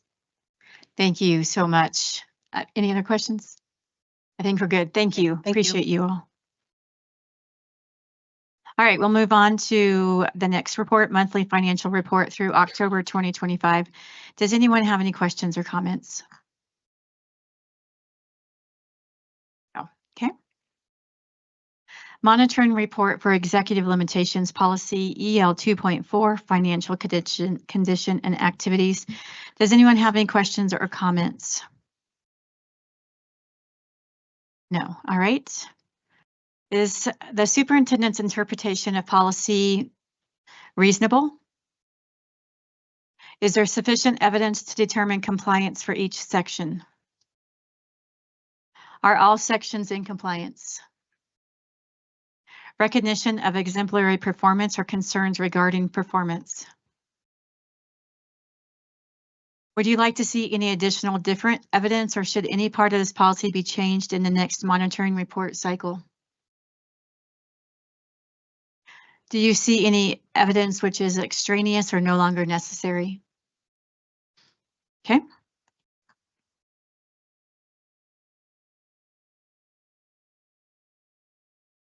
Report 2026-2027 new course proposals for Pine Creek High School, Air Academy High School, and Learning Services. Does anyone have any questions or comments? I did. Director Tripp? So in looking through these Sorry, this is a glasses moment. In looking through these courses, I was interested to see how the pre-AP bio and the pre-AP chemistry are replacing like AP or, well, just the honors courses. And then in the case of bio, how you're kind of combining those and what impact that might have on students that used to take normal bio and used to take honors bio, for example, and will now be in one class. So, you know, how are we structuring that and how are we meeting the needs of a wider segment and kind of what we're hoping to gain by these changes? Sure. So I have Ms. Karina Bierman with me, principal at Pine Creek High School, to shed some light on those questions for you. Thank you. Hi, thanks for the great questions. One of my visions as Pine Creek High School principal is to ensure that every student by the time they graduate will sit for at least one AP course. And so in order to do that, we need to build in some scaffolds for students to get used to what AP courses look like. They have a different structure. They focus really deeply on like critical thinking and problem solving and have just a general higher level of rigor. And so by adding on these pre-AP courses in both, we're exposing students early to things like FRQs and DBQs, which are part of the AP exam. So students get early exposure and extra practice to those skills. Noted in the district, we already offer pre-AP English 9 and 10 are in the book. So kind of just following in that pattern, and my teams were ready to take the leap. As far as biology goes, we did an audit of our biology program. And there was a disproportionate to our student population number of students who were disadvantaged in the regular bio course, and the honors bio course was inflated. We did an audit of those two courses and the curriculum was not significantly different. And so to create some access for everybody and make sure that the bar is raised for all learners to meet high levels of learning, we're proposing launching the pre-AP biology for all students. We do have you have another question? Do you want me to pause? Just to follow on with that. So when you talk about students were disadvantaged, what do you mean by that? In what way were they disadvantaged? We had a higher number of students with free and reduced lunch and students with disabilities in our regular classes. Were they being barred from being in the honors class? Nope, they weren't being barred. It just is challenged by choice, right? And so they just weren't taking it. And there was many capable students in those classes that could take it, and the curriculums were not vastly different. I see. Does that make sense? Yeah, I think so. You're saying they could have been in honors, but they didn't maybe know to be in that track. Right. And so you're hoping that this class replaces, like kind of makes a decision for them to be in a more rigorous course almost? Yeah, so it'll just level the playing field. So students can gain access to stronger instruction and higher expectations, and all students will have the same high expectations of the pre-AP biology. We'll have scaffolds and supports that have not, we have a PAL lab, which is like an intervention lab. And so we have a tutor in there who will work with the pre-AP biology team to, like if Karina doesn't get this skill the first time, they can go in during their study hall or their partial. Freshmen don't normally have partials, but to get tutoring on that skill. There's a bunch of research that shows that students often rise to expectations when instruction is well structured and teachers intentionally build entry points for all learners. So our team is working over this summer in our PLC group and in our 2-hour PLC late starts. We're also doing a release day to align what we already have existing with biology with the new pre-AP biology curriculum, because there is some overlap, right? Biology is biology. Sure. For high achieving students, the new AP course, pre-AP course will prioritize analysis, lab skills, scientific thinking, which will increase the level of challenge compared to what we had previously in honors. And they'll benefit from a heterogeneous class where they can explain thinking, defend claims, and engage in discourse, which is the same things that are expected in the AP classes that they'll take, hopefully, in their future high school career. I appreciate the exposure to higher rigor. I do think that kind of inspires kids to come up, right, to a level. So I appreciate that being a goal of those courses. Regarding the forensics, I was really interested to. Does anyone else have any questions about the AP bio or chem before because we're going to switch out principals. Sorry. Oh, just one question, just so I'm tracking this. So is there still AP bio and pre-AP bio? As two separate classes? Yep, so when you come to high school, when you're a freshman in the science pathway, you take biology, and when you're a sophomore, you take chemistry, and then junior and senior year, you can take whatever science you want. And so the AP Bio and AP Chemistry are like upper level, think of them as like 400 college level courses for those sciences, so kids can take those still if they're passionate and interested. Yeah, I think my daughter's in one of those classes, so thank you. Awesome. Yeah. Any other questions for Ms. Bierman? No. Okay, so now Dr. Amy Ripperger, principal at Air Academy High School, is going to join us to answer your questions about forensic science. Thank you. I appreciate that. So regarding that, I understand this forensics course is like a next level, and it includes a potential certification that kids can take. Just tell me a little bit about that certificate. Like, what meaning does it have in the industry? Does it get kids into jobs? Does it get them into higher education opportunities? Kind of what does it mean?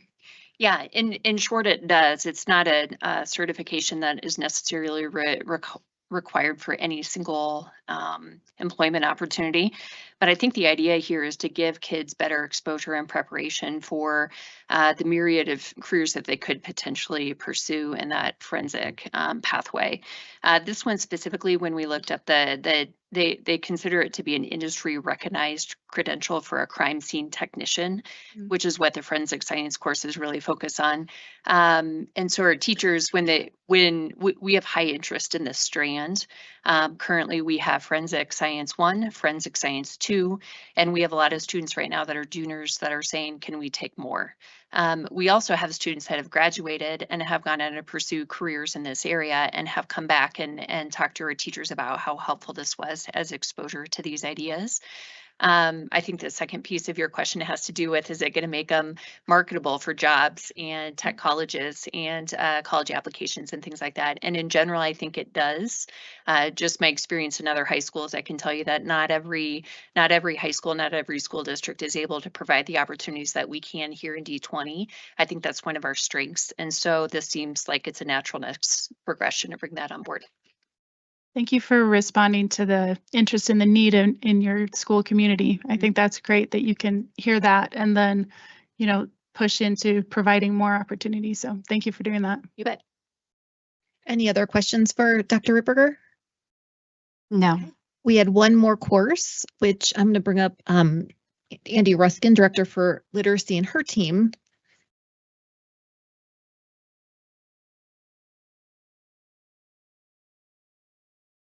Okay, so our question wasn't very difficult. The answer is yes. Can you read the question? I can. Yeah. The question, a couple of board meetings ago, it was mentioned that cursive writing is beneficial for students with dyslexia. Does this course incorporate cursive writing? It does. It is explicitly taught and practiced every day. Fantastic. Yeah. And Jody's here to expand if you have any other questions. Vice President Payne. I do have a follow-up because I know that conversation came up prior, and I had the opportunity to kind of look into it further after that board meeting, and I appreciate that you brought up some of the benefits, but it appears that there's some recent studies that do show it has a benefit across systems for students that learn cursive. It also is interesting, and I'd be curious what you think from the Air Force Academy perspective, is a lot of our historical documents are in cursive. And so when we look at history and the ability to read in cursive or write in cursive, I was wondering if you guys, as I know you're the subject matter experts, would be willing to kind of look into that further, or if you had any guidance you wanted to provide tonight about the possibility of us looking at providing cursive district-wide and integrating that into our curriculum. And I know it's not a state requirement, and I'm shame on that, but I think it's something that we should at least look at the pros and cons. Yeah, I'll start. And Jody, this is Jody Champagne, a literacy teammate and dyslexia specialist, who's also well versed on the research. And I really, my response and thoughts are that it sounds like a good idea to get a better idea of what's actually happening in our schools currently, because I know we've spoken before, cursive instruction is happening and not happening in different ways. So I think really having a handle on what is currently occurring. I'm very data oriented, so I think, again, kind of looking at what's happening in the data in those schools and classrooms to see what kind of correlations do we even find in our own district when we look, closely. And then, yeah, continue that conversation and pursue, the best work we can do for our students. No, thank you. I mean, I don't know if you want to add in or anyone else. One of the things that I would add is that it really shows an increase of academic performance in the study that was done in 2020. And then there's another study, and that was across the board. So I know you guys were talking about students with dyslexia specifically, but it does seem to say in this digital age of learners, when they have to learn how to write their own notes versus typing them, there is a memory coordination that they're finding highly effective. So I thought it was fascinating. I didn't spend a lot of time on it. I figured you guys are the subject matter experts, but yeah, I would appreciate some follow-up on that if that would be something. I don't know if the whole board would be interested in that, but I'd still like to know more. I think we'd all be interested. I think that add that at 19. That would be great. Thank you all so much. I just want to recognize your sacrifice of time to be here to answer our questions and everything. So please know that that's acknowledged, and we really appreciate you all being here. So have a great night. Thank you. Thank you. All right, that moves us to administrative policy updates for the month of November 2025. Does anyone have any questions or comments? Okay. That leads us to presentations. Annual monitoring report for ENDS 1.1 knowledge and skills. Superintendent Haber. Would Jolyn Patterson and Tracy Killingsworth come on up? So it'll be I'm not Jolyn, sure. and Jolyn. then, I have some other individuals. Okay. Tonight, Dr. Field is usually very heavily involved in the report with me, but she's out ill. So I have 2 starring roles tonight. So I'll be reading her part as well as we walk through this. So we will get started tonight at your seats. Well, now that you did the seat shuffle, let me know if we need some more. I left you all an annotated version of the district performance framework, as well as the 25 district performance framework and a paper copy of tonight's report because it's extensive. So we are going to get started, and then I will have several teammates that'll be helping me along the way tonight. We are pleased to be presenting the annual E1.1 monitoring report. The report reflects the board's charge of monitoring the global end statement that all students will have the knowledge and skills and character necessary for successful transition to the next level upon graduation and be fully prepared for success. Our teachers, principals, and the learning services team continue to work extremely hard and focus on growth and achievement of all students in all content areas by meeting or exceeding the Colorado academic standards. We are very proud, this was shared earlier, that we've been accredited with distinction for 15 years. Normally we'd switch to Jolyn, no. So tonight we will share highlights and information from the E11 report, including methodology and interpretation of the indicators, as well as Mr. Mather and Mrs. Tate will share additional information as we walk through the report. We will provide the page numbers for each section so you can easily follow along. Before we move to the report, I want to share information regarding the district performance framework. Tonight, I provided each of you with a copy of the DPF. Historically, districts and our schools receive a framework yearly from the Colorado Department of Education. During our E11 report tonight, we will reference the district's performance on the DPF, which is developed from CMAS, which stands for the Colorado Measures of Academic Success, PSAT, SAT, and post-secondary workforce readiness criteria. 3 performance indicators are used for the ratings. So on your DPF, these are the 3 big ones that sit on the front for the district level. So the 3 performance indicators that are determined are academic achievement, academic growth, and post-secondary workforce readiness. I want you to know that post-secondary workforce readiness only shows up in our high schools. So that's a unique criteria for them. Information regarding the cut points and scoring of the DPF by reporting year can be found in Appendix A of this report.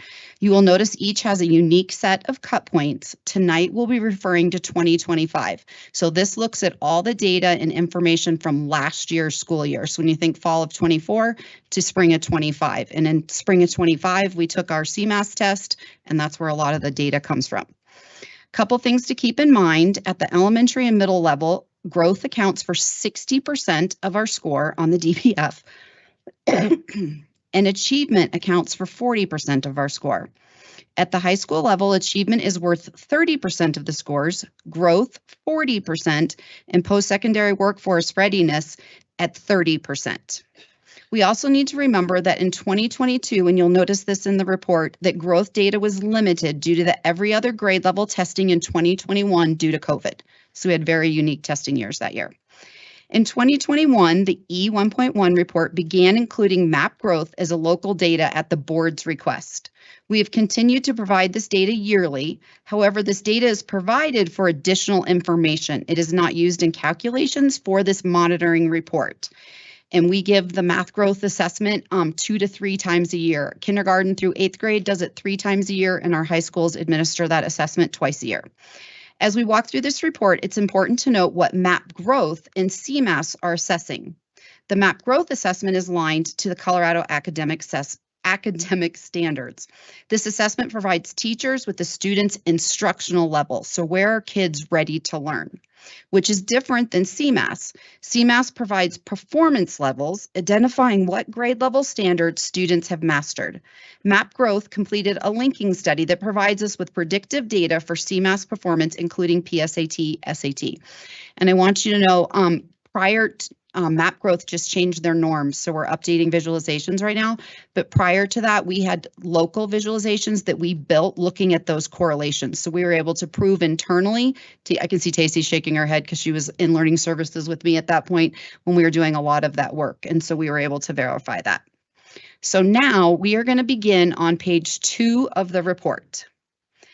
ENDS 1.1 knowledge and skills, reasonable progress for this indicator is accomplished by meeting at least 8 of the 10 indicators. I will begin with the first indicator. The indicator is measured by the overall rating of the district performance framework. The standard or expectation for meeting this indicator is the same as the state expectation of accredited or accredited with distinction. Academy District 20 was accredited with distinction. This result meets the standard for the indicator. Indicator 2, academic achievement, measures how students performed on the assessment in the given year. The district met the Colorado expectations for academic achievement. The result meets the standard for the indicator. Indicator 3, academic growth, measures how individual students performed from 24 to 25. The district met the Colorado expectations for academic growth. The result meets the standard for the indicator. We're going to now move to page 3. Indicator 4, post-secondary workforce readiness, measures SAT scores, dropout rates, matriculation rates, and graduation rates for high school students. The district met the Colorado expectations for post-secondary workforce readiness. The result meets the standard for the indicator. Indicator 5, achievement in ELA and math or English language arts. Successful progress toward academic standards in grades 3 through 11 are indicated by CMAS, PSAT, and SAT results in English language arts and math. The result meets the standard for the indicator. We're now moving to page 5. Indicator 6, growth in ELA and math. Successful progress toward annual growth at the elementary and middle school levels are indicated by CMAS, PSAT, SAT, performance results in English language arts and math. The result meets the standard for the indicator. Moving to page 6. Indicator 7, successful preparation for high school graduation and college is indicated by the Colorado SAT mean scale score as determined by the district performance framework. The result meets the standard for the indicator. Indicator 8, success is indicated by graduation rates measured by the DPF. Note that the most recent data that is available for this is the previous school year. So for our graduation rate, they're looking at the 24 graduates. Based on the standards below, the result meets the standard for the indicator. Next, Ms. Kendra Tate. The Director for College and Career Services will be sharing information regarding college and career readiness in indicators 9 through 10 with you tonight, beginning on page 6.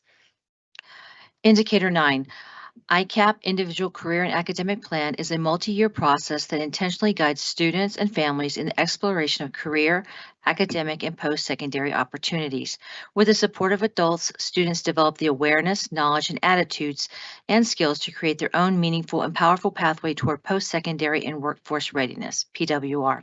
The state of Colorado requires ICAP grades 9 through 12. District 20 offers a robust ICAP program that goes beyond the required grade levels, beginning in 6th grade. In compliance with state requirements, students are given opportunities to participate in and track progress on the following through D20's ICAP program. Interest surveys focusing on career and college exploration, establish written post-secondary and workforce SMART goals, specific, measurable, attainable, relevant, and timely, intermediate benchmarks, and data reflecting progress toward established goals. Activities with special connections between school-based instruction and the world of work. An intentional planning of students' sequencing of courses and programs that reflect progress toward their post-secondary goals. College applications, resume development, and alternative work-based applications, and understanding of financial literacy for life after high school. D20 schools primarily use the Naviance College and Career Readiness platform to both deliver and manage students' ICAP work. Then in 2023 to 2024 school year, the district moved to a new platform, the College and Career Navigator, which offers better data reporting, K-12 college and career exploration curriculum, and work-based learning support. Indicator 9's goal is to have 95% or greater of students actively engaged with the ICAP process. The middle school grades 6 through 8 did meet the goal with 96% respectively, participation for the 24-25 school year. Regarding the high school grade levels, they did not meet the goal with an 86% participation across the grade levels of 9 through 12 respectively. This past year, we saw a 1% decrease in participation. Since ICAP is a process and the new D20 Navigator consists of more expansive exploration opportunities during the student ICAP process, a determined set of measurable content was not established to clearly define a completed ICAP. At the start of the 2025-2026 school year, College and Career Services Concurrent Enrollment Coordinator established a committee consisting of middle school and high school ICAP leads to clearly define a completed ICAP within the D20 College and Career Navigator platform. This agreed upon ICAP definition will result in meeting the 95% or greater high school 9 through 12 goal. Moving to page 7. I have a quick question. Oh, sure. I just thought of it, so I'm sorry I didn't. No, you're fine. I didn't give it to you prior. I'm just curious, when does a freshman coming in, when do they start their ICAP? Like, there's not a class. No, very good question. So they work with the counselor. The counselors usually push into many of the classrooms. They'll establish maybe it's the English class or so on. And so they set up to start taking them through the ICAP. And the way it progresses from 9th through 12th grade is they start with like small interest surveys. And so it builds from that point forward. Because, as you think about a resume development, yes, you can start that in 9th grade, but it's better off, as you approach more your 11th and 12th grade. So it starts early on working with the counselors inside of the classrooms. And the D20 Navigator is available, of course, for students at all times at home with parents, and we actually encourage for parents to be able to have that conversation with their students by having access inside the D20 Navigator to look at it at any time and the interests that their students are sharing and the things that they favored. Okay, thank you. I appreciate that. Thank you. Indicator 12. In addition to key academic indicators as mentioned previously in this report and in alignment with the Indicator 10. My apologies. In addition to key academic indicators, as mentioned previously in this report, and in alignment with the student ICAP process, students are college and career ready upon graduation are those who also have developed technical skills, 21st century employability, and leadership skills, and have had relevant real-world experiences. In alignment with state and federal frameworks, this indicator consists of multiple pertinent measures which give a snapshot of graduating seniors who are college and career ready beyond meeting graduation requirements. The data represented the 2025 graduated senior class, which consisted of 1,756 students. The goal is that the district high school will meet or exceed 5 percentage points 4 out of the 5 baseline data sets established in 2021 for each of the college and career indicators. CTE pathway. The percentage of graduated seniors who have completed a sequence at least 2 years or equivalent, concentrator or completion status of courses within a career and technical education pathway or program. 35.2%, an increase from 30.2%, but below the 60.2 baseline. Reasons for this are outlined in the report on page 8. Work-based learning experience, the percentage of graduated seniors who have successfully completed a work-based learning experience as defined in the Colorado Department of Education's work-based learning continuum. Clinical experiences, credit for work experiences, internships, pre-apprenticeships, industry sponsors projects, supervised entrepreneurial experiences, apprenticeships, and on-the-job training. 20.5% increase from 15.4% and above baseline of 7.9%. Industry certification. The percentage of graduated seniors who have earned an industry or business recognized certification or credential as listed on the Colorado Department of Higher Education list and the Career Development Incentive Program. 11.7% increase from 10% and above the baseline of 3.7%. College credit. The percentage of graduated seniors who have successfully taken at least one college course earning a C- or higher. 41.3% increase from 32% and above the baseline of 21.2%. AP IB test. The percentage of graduated seniors who have scored at least a 3 or higher on at least one advanced placement test or those graduating students who have scored at least a 4 or higher on at least one international baccalaureate test. Refer to Appendix C for assistance with interpretation. 43.2% increase from 40.9% and above the baseline of 38.9%. Indicator 10 was met as outlined above. The outcomes noted in this data are intertwined with students' ICAP goals. As we continue to refine our ICAP program and systems around these 5 measures, students and parents will further engage and take advantage of these opportunities afforded to them. Statement of reasonable progress, 9 out of 10 indicators meet the standards, and achieved as interpreted. Any questions regarding that section? Okay. I will now turn the presentation over to Zach Mather, Chief Information Officer, who will lead us through E1.1.1. Thank you, Kendra, and good evening. Please continue to page 9 in your packet.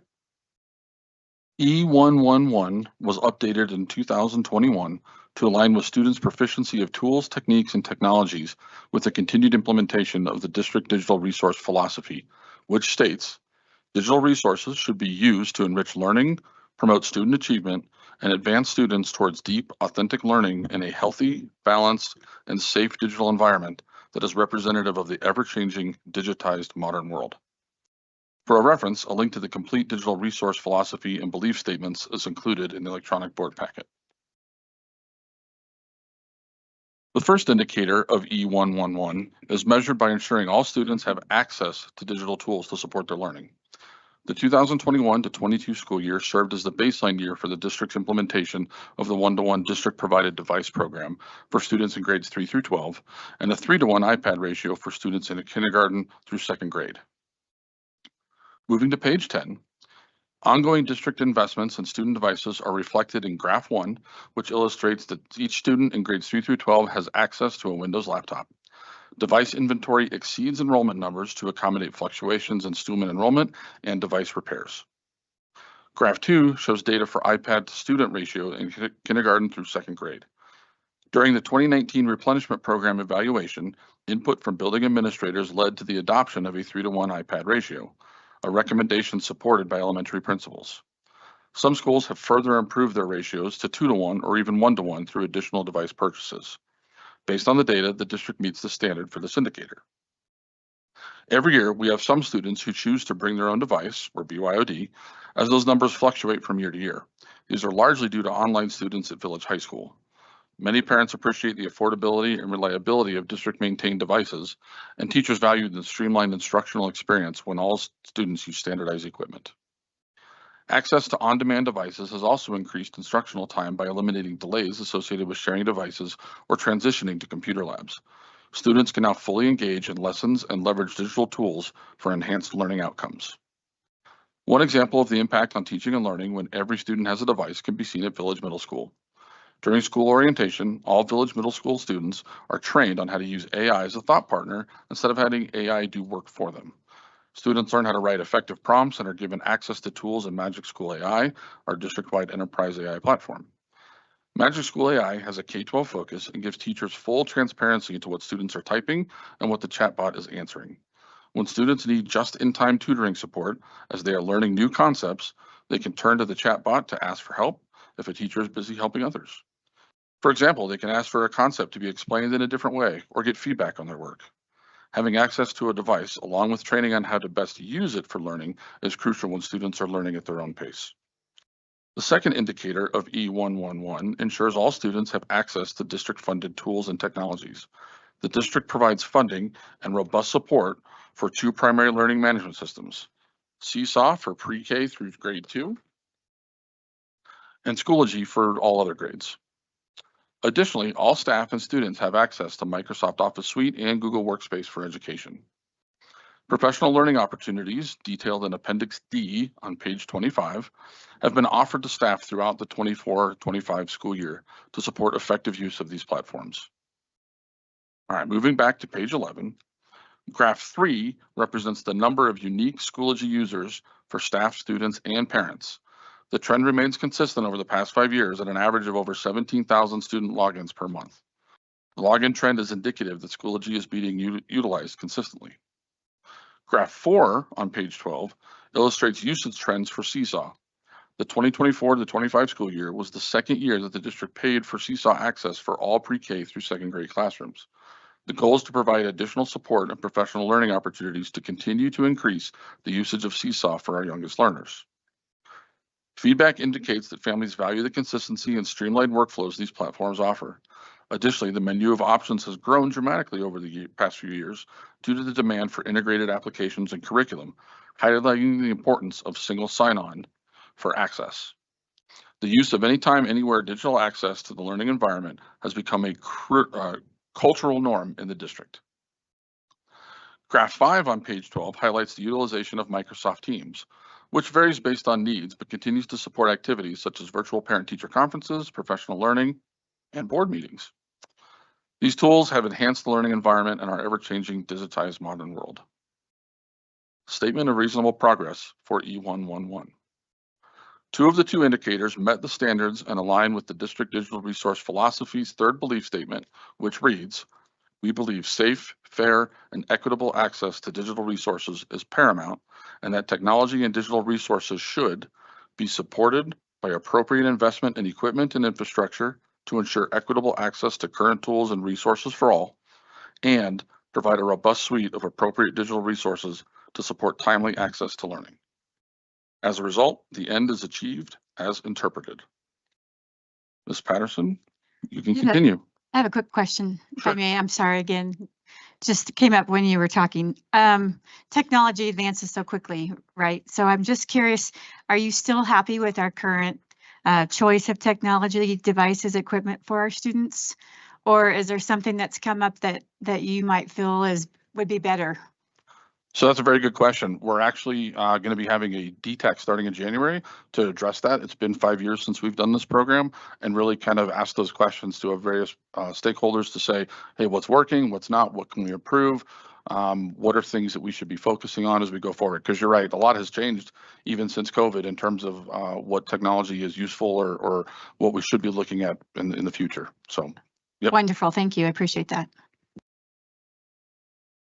All right, so we will continue with E1.1.2, Policy Provision Statement. E1.1.2 states that students will be proficient in critical and innovative thinking.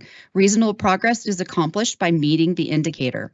Indicator 1, proficiency in critical thinking in grades 3 through 11, is indicated by applicable ELA standards at the elementary, middle, and high school levels. The standard applicable to critical thinking is English Language Arts Standard 4, focused on research and reasoning.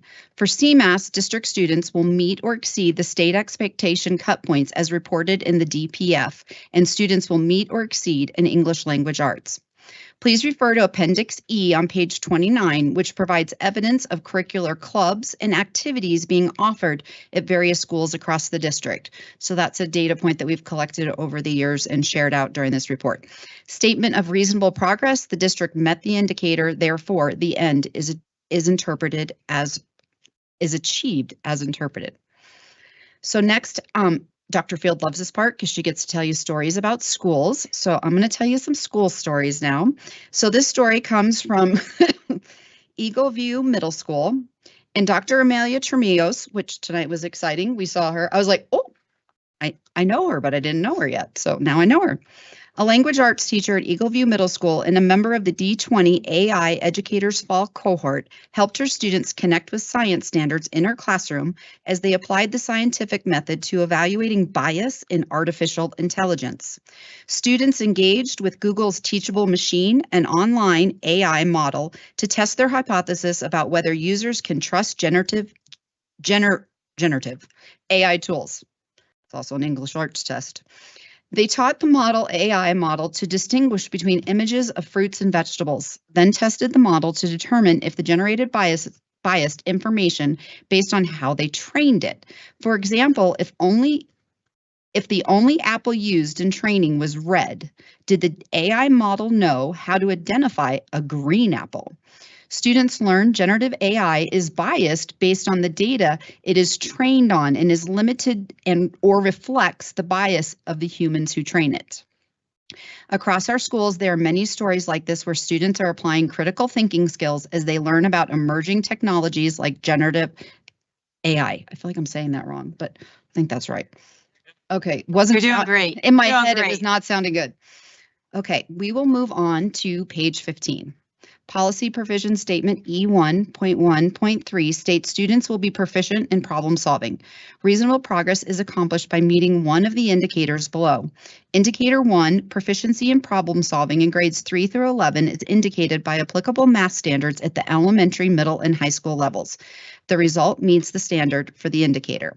I will now share a story about problem solving at the Da Vinci Academy, which is one of our elementary schools. Fourth grade students at the Da Vinci Academy applied collaborative problem-solving skills during a STEAM elective class. Students teamed up with partners as they built and programmed Lego Spike robots. Pairs of students built battery-powered cars and river ferry boats and programmed them to perform specific functions. Students had to problem solve throughout the process of building the robots alongside a partner, and then once they had an accurate build, they then worked together to code the robot to move, make sounds, avoid obstacles, and light up. We are going to move to page 17. Policy Provision Statement E1.1.4. And for the audience who's scared, I've had this cough for almost 2 months. So we're working on getting rid of that. Students will be proficient in appropriate, creative, and effective communication.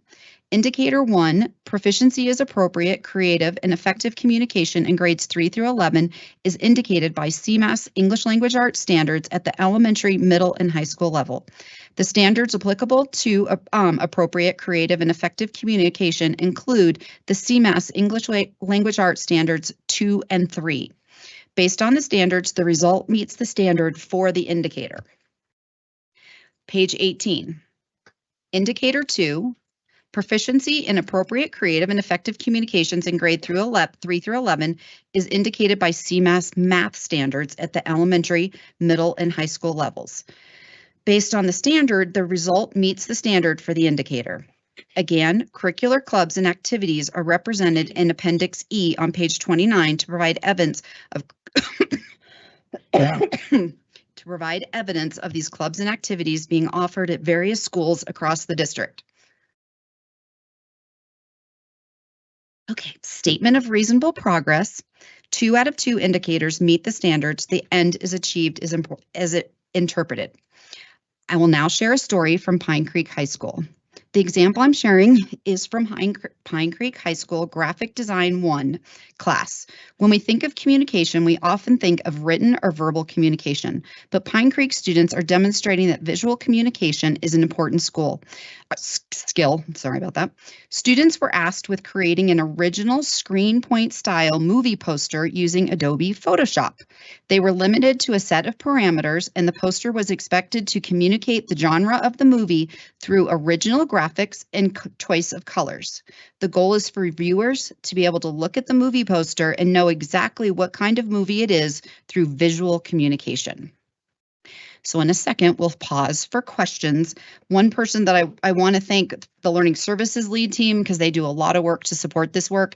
And then Diana Fricke, our Director of Innovation Services, and her team helped collect a lot of our stories for night and helped the clerk be the clerk. She was the clerk for the clerk. No. So I just want to make sure that this team works together, and without all of us working in a collaborative effort, we aren't able to serve the district as well. So I don't want to be remiss and not thank the rest of my team. Thank you. That was great. Are there any questions? I have some questions. Yes, Director Tripp. So in our current era, adults are not doing a great job of modeling effective civil communication. When we look at this standard, the exchange of thoughts, messages, and information, appropriate, effective. I know as the data gatherer, you don't necessarily cover this, but how are we helping kids speak in person with one another? Because we get that in the workforce where they don't know how to have actual conversations. And also just addressing the poor adult modeling and teaching kids the way it's really supposed to be. I'm just curious how we kind of are working on that. I'm pulling in reinforcements. So one of the areas that we do really focus on, starting even in kindergarten all the way through, is that like interpersonal communication. And when we talk about strong instructional strategies, we use a lot of Kagan structures, which supports our students in that collaborative learning. And so, you know, the teachers are teaching, but the students are always being given opportunities to talk to one another in class, often at the beginning using sentence frames, right, that teachers are providing so that they can learn how to speak respectfully to one another, even when there are moments of discourse. So like, I hear you, and I might think this, for example. And so it's something that we're just constantly training our kids starting from kindergarten on. Does that answer your question, Holly? Yeah, in particularly, I think kids do a better job talking to each other middle school and under, and they kind of start fragmenting in high school. They start texting. Yeah, exactly. They start replacing that interpersonal communication. So I don't know if we're creatively working on that. It's a culture question in a sense. I can't speak to all classrooms, but I know when I'm visiting classrooms, even in our high schools and our middle schools, there are lots of opportunities to discuss what they're learning, collaborate with their peers. So I would say yes. Great. Unofficially, right? Because I'm not everywhere. Right. Yeah. Thank you. And then I had a question about some of the data in Appendix F. We have, you know, a lot of things showing the CMAS achievements and growths and things. The subgroups. And our subgroups, right? And so I noticed that our free reduced lunch kiddo are that's constantly the one that's not quite at meets, right? Or not exceeding, just as a subgroup. Are there things that we can specifically do for that subgroup that would help kind of bump them up? Jennifer. Yes, and I'm gonna have Jennifer Duarte. It's good to work in a team. Jennifer Duarte, who is our Director of Special Population, so the free and reduced lunch students are an area that she supports. So I asked her to share some thoughts. Good evening, everyone. So there are multiple evidence-based strategies to support students who qualify for free and reduced lunch. Our district has implemented and continues to strengthen several of those key initiatives, like the multi-tiered system of support, targeted academic interventions, social emotional learning programs, access to nutritious breakfast and lunch is an element, and a strong emphasis on high quality first instruction. But looking ahead, Additional areas for exploration include addressing chronic absenteeism, enhancing parent and family engagement, and building community partnerships. And the district's strategic plan already prioritizes reducing chronic absenteeism and includes a root cause analysis to guide this work. And so as we deepen our understanding, we may find that absenteeism among free and reduced lunch is a critical area for targeted support. So I would anticipate having more information around that on ways that we can expand beyond the supports that we're already providing to students.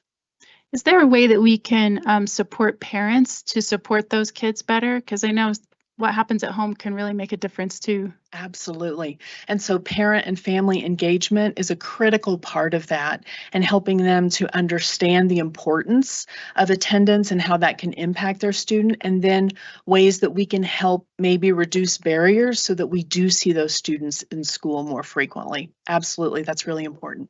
Thank you. Any other questions? Nope. Thank you so much. Thank you. We really appreciate it. Hang in there. Oh, I'm on my second round of antibiotics. Hopefully, we're going to get it. Thank you. All right, so the monitoring report evaluation. The first 4 questions go over the current monitoring report. Is the superintendent's interpretation of the policy reasonable? Is there sufficient evidence to determine compliance for each section? Are all sections in compliance? Recognition of exemplary performance or concerns regarding performance. Okay, and so in preparation for the next reporting cycle going forward, would you like to see any additional or different evidence, or should any part of this policy be changed in the next monitoring report cycle? This is a great time to discuss if you have thoughts. We have new board members, and so I'm trying to help you through some of this and times to talk. So if there are things. So I think kind of following what Susan and I were both asking about some of the behavioral things earlier, we want to dive deeper into that, but I think you said that was later in the day. Yes, but you could also say it here too, if it pertains to this report. I think it pertain to other reports. Okay, okay, yeah, very good. All right, very good. Do you see evidence which is extraneous or no longer necessary? No. All right, thank you. Mr. Belcher, how many people have signed up to speak during public comment section 1? We have 1 speaker. The board welcomes public comment on issues related to the operation and conduct of district schools in accordance with board governance policy GP 4.4. For members of the public who have registered to comment at tonight's meeting, the board has reserved 2 public comment sections. The first public comment section is for individuals who are speaking on specific agenda items and ASD 20 students. ASD 20 students will be called up first, after which individuals will be called in the order that they appear on the sign-up sheet. The second public comment section is for individuals who wish to speak on a general topic not on the agenda. Individuals will be called in the order that they appear on the sign-up sheet. Each individual speaker will be limited to 2 minutes of comment. Individual speakers may not cede their time to other speakers. Please keep in mind that students often attend board meetings. Speakers' remarks therefore should be suitable for an audience that includes kindergarten through 12th grade students. Out of respect for all speakers, please refrain from cheering, clapping, snapping, or speaking out during public comment. The board president will recognize each speaker and may interrupt, warn, or terminate a speaker's statement that is unrelated to the operations or conduct of the school district, or disruptive to an orderly, civil, and productive meeting. Examples of comments that may be disruptive to an orderly, civil, and productive meeting include obscenities or profanities, comments that can constitute harassment on the basis of 1 or more protected classes, and/or personal attacks against any individual that exceed permissible criticism of school operations or personnel in their professional capacity. Finally, as a reminder to all present, the board and staff generally do not respond to public comment. This is our opportunity to hear from students, parents, and patrons. The board may discuss public comments later in the agenda or on future agendas. Our sole speaker for this section is Katie Chukis.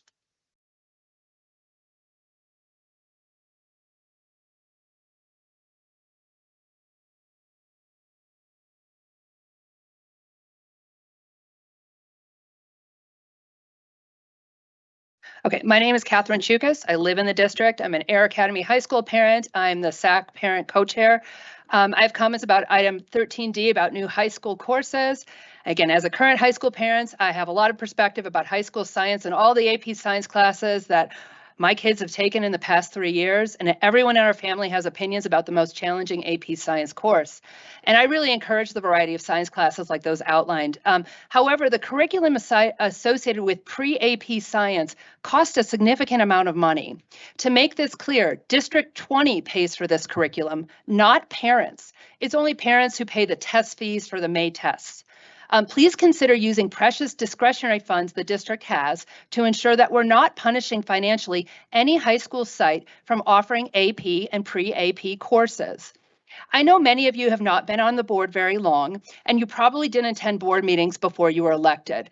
But I want you to recall a very sad day in this boardroom back in 2023, when the principal of Rampart High School had to come in and discuss the fact that the International Baccalaureate Diploma program was ending, primarily because it could no longer be funded out of Rampart's budget. There was no discussion of better distribution of curriculum funding to keep it going. It was just a burden on that site, so it was closed. The world-class International Baccalaureate Diploma is challenging. It has rigorous requirements for both Rampart staff and Rampart students. They lived up to them, but the financial commitments were too challenging and the program ended. And I'd hate that with all of the challenges Pine Creek High School is facing as they grow, that they will not have the money to be an advanced placement site. Maybe the cost is only $60,000 or maybe it's more, but I urge this board to not use discretionary funding for legal fees any longer. I just read an article today saying the district is paying $60,000 to cover legal fees based on a lawsuit it got into. Thank you. Your time is up. Thank you. Your time is up. All right, there are no decision items scheduled for this meeting. Mr. Belcher, how many people have signed up to speak during public comment section 2? We have 5 speakers. The board president will recognize each speaker, and consistent with GP 4.4, comments will be curtailed if remarks or behavior becomes inappropriate. The board president may interrupt, warn, or terminate speaker's statement that is unrelated to the business and school district, inappropriate for K-12 students, or disruptive to an orderly, civil, and productive meeting. Thank you for your cooperation. Our first speaker is Veronica Baker, followed by Emily Vaughn.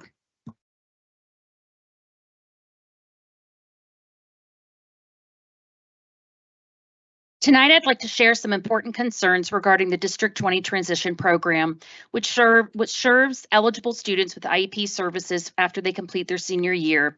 This program is meant to prepare 18 and 20 through 21-year-old students for life and meaningful work, something I care deeply about as I have a junior who will soon be eligible. As I've researched the program and reached out to families currently involved, I've become increasingly concerned by what I'm hearing. Project Searchlight is a wonderful one-year program that partners with UC Health to provide job skills training. Students love this program, but when they graduate, they are struggling to find employment afterwards. They are competing on public job platforms like Indeed against peers without disabilities for living wage jobs. It's an admirable theory, but in reality, many of these students still need ongoing supports that simply aren't available due to limited funding and staffing to secure employment. Another transitions option, the Bridges program, is experiencing similar challenges. Building level administrative decisions combined with staff shortages and inadequate funding have resulted in a program that does not reflect the high quality reputation we associate with District 20. After years of fostering inclusive opportunities like you heard about tonight with the Art Club program, too many of these transition age students are now placed in settings that feel far more restrictive. Students are often unable to access the community regularly or develop job skills in real-world environments. And I know program directors are advocating for more outings and work experiences, but their efforts are limited by the resources they have. As a parent, it is difficult to reconcile these financial realities with the significant district spending on legal matters, whether related to ongoing lawsuits or the recent payout for separation of professional counsel. When our students' futures are at stake, it is painful to see funding directed away from the supports that could genuinely change their lives. Please take a look at our transition program. Listen to families who rely on it. Our next speaker is Emily Vaughn, followed by William Sawvell. Good evening. I'm here to say what many of this community already know. Academy District 20 is in full-blown governance crisis, and it starts at the top. It is documented fact that the board president, Amy Shandy, previously settled a fraud lawsuit. It is another documented fact that she, acting entirely alone, negotiated and signed a $525,000 separation agreement with the district general counsel, Tanya Thompson. No public vote, no board authorization, no agenda item. Just one person committing over $500,000 taxpayer dollars behind closed doors. Under Carver policy governance, no individual board member, including the president, has the authority to act for this district. Under administrative policy CC, board authority flows only through the superintendent, not through the board president acting unilaterally. Oddly enough, Ginger's name is nowhere to be found on the separation agreement. Under policy CHB, any action taken without policy governance must be reported to the full board at its next meeting. That never happened. And before I go further, I want to acknowledge the 3 newly elected board members. Tonight is your first meeting, and this is the reality you've just walked into. I want to speak directly to Susan and Holly. Your board president has a history of financial fraud allegations and who unilaterally spent $500,000 she had no authority to commit to, and your other 2 members have faced public documented allegations of predatory misconduct against women and children. Your names are now attached to theirs, and your entire reputations are on the line. Failure to address this gross misconduct will be your maiden voyage on this rapidly sinking ship. This is a public trust disaster, and this community will not accept leadership that treats policy as optional. Thank you. Our next speaker is William Sawvell, followed by Brett Dayberry.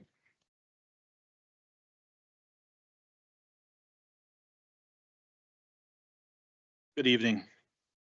I speak these words on behalf of no one and fearless of anyone's consent or condemnation but God's. Eddie, congratulations on your victory.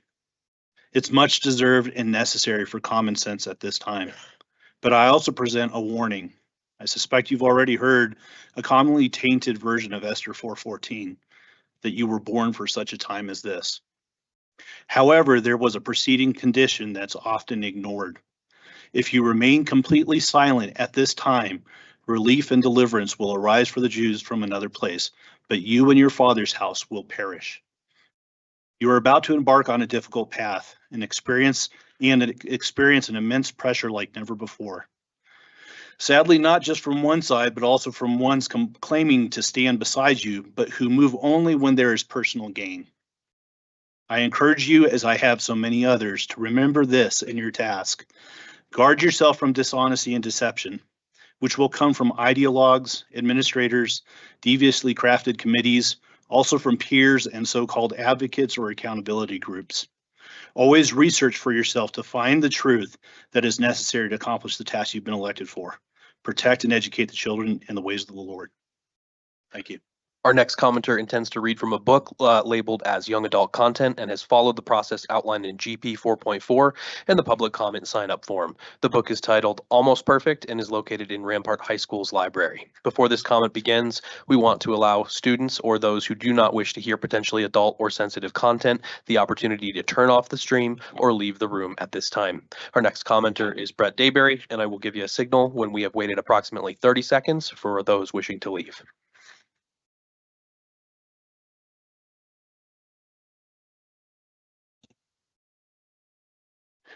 Two years ago, I stood up here to read from a library book. He needs to give you the signal. Just one We're going to wait 30 seconds. We're at 16 seconds. Sorry. Thank you.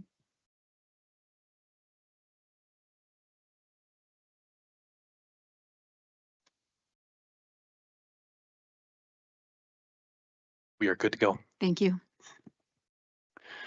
2 years ago, I stood up here to read from a library book entitled Almost Perfect.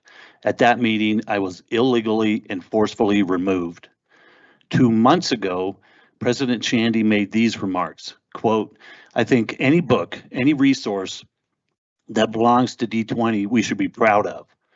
And we should be able to read from these microphones.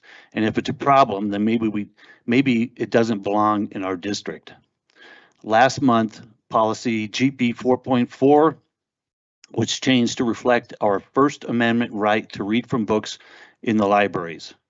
Finally, we are now able to audibly exemplify what truly vile books exist in our libraries. After a 2-year battle, I'm here to finish my remarks. As I read, ask yourselves, is this a book we're proud of, and does it belong in our district? Page 100. Now my mental image of her naked body filled me with horror. Big hairy balls, an 8-inch cock, flat hairy chest, and hairy back. And I had kissed her. No, not her, him. Page 290. I tried to get out of the car, and the son of a bitch followed me. He fucking tackled me, then really started pounding on me. I kept begging for him to stop, but he just smiled and said he was gonna fuck me up the ass. Page 169. I want you to imagine that instead of a penis, you had some sort of deformed tentacle or a gaping, oozing sore. One must ask, is this a book that D20 is proud of? Our final commenter is Bernadette Guthrie.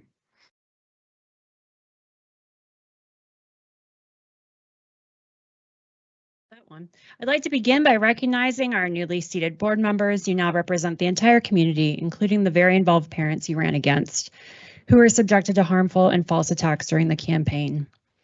Even if those messages came from outside groups, your campaigns benefited from them. Plausible deniability doesn't erase the damage. When you make a deal with the devil, you own the consequences. I urge you to reflect on that and to begin rebuilding trust through accountability and honesty. As the new board organizes, assignments matter. First, I am again requesting that Mr. Wilburn not be assigned to my children's schools. All children deserve to feel safe at school. Next, DAC. DAC is not a performative committee assignment. It is the backbone of oversight in Colorado education. Our DAC members take PTO, arrange childcare, and prepare extensively to ensure D20 remains aligned with law, fiscal responsibility, and improvement. At our most recent meeting this year, Amy Shandy left before the work began. This sends a message that the process and the people doing the heavy lifting aren't valued. D20 deserves a DAC board liaison who shows up wanting to learn and actually do the hard work. Finally, if Amy Shandy negotiated Tanya Thompson's separation agreement alone, committing over $500,000 of taxpayer funds, that would be a clear violation of Colorado's open meeting law. Board actions are required to be public and collective. The fact that this board doesn't bat an eye over settlements in the hundreds of thousands of dollars while simultaneously lamenting paying for mold remediation in classrooms certainly paints a picture of what the board priorities truly are. Thank you. All right, I move that the Board of Education will convene an executive session pursuant to CRS 246402-4B for legal advice on specific legal questions from legal counsel representing the district. The particulars of this matter to be discussed in as much detail as possible without compromising the purpose for which the executive session is authorized is the board will be receiving legal advice on specific legal questions regarding the update, status, overview, and advice of current and active litigation against the district regarding special education, IDEA, Section 504, ADA matters. The Board of Education will also receive legal advice concerning legal strategy and risk management practices to resolve employment claims before they reach litigation. While in executive session, the board will not adopt any proposed policy, resolution, regulation, or take any formal action. Lastly, the Colorado Open Meetings Law does not require the board to make record of the executive session in which the attorney is present and providing legal advice. CRS 246402 D.52B. I second the motion. Roll call, please. Vice President Payne, Aye. Director Tripp, Aye. Director Waldrop, Aye. President Shandy. Aye.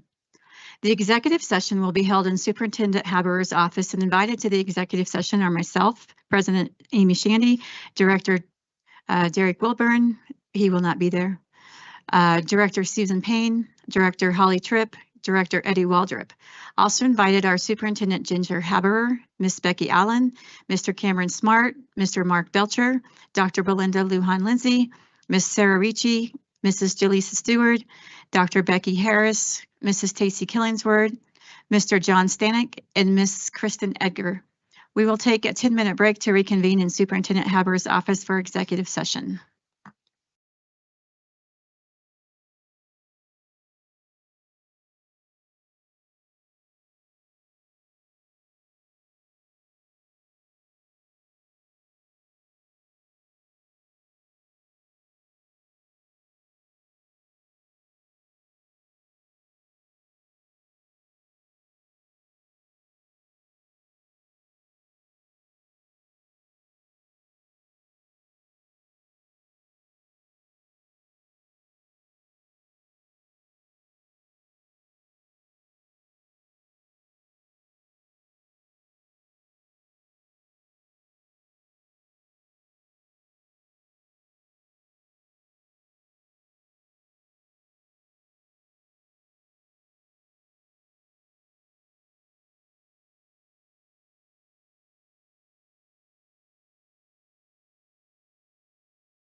You get the sweater award. You really shine. Oh, you too. Okay, group 5.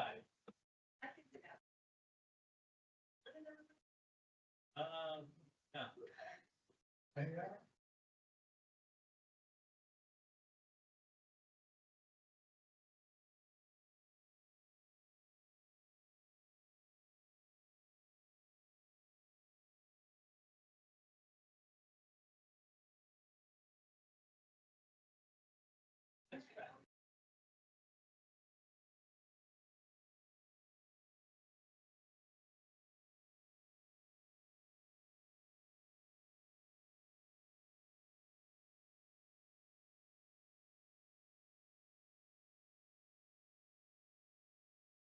All right, it is 9:47. We are back in the boardroom.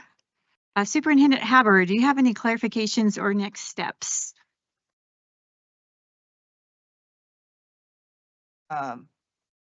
Except for the different suggestions that came up tonight, and I listed those out. So I'll follow up with like having a behavior report, and disruption, maybe doing that in a study session. And I didn't bring my notebook back down, but I've got them listed, so you guys can also share. Okay. Not yet.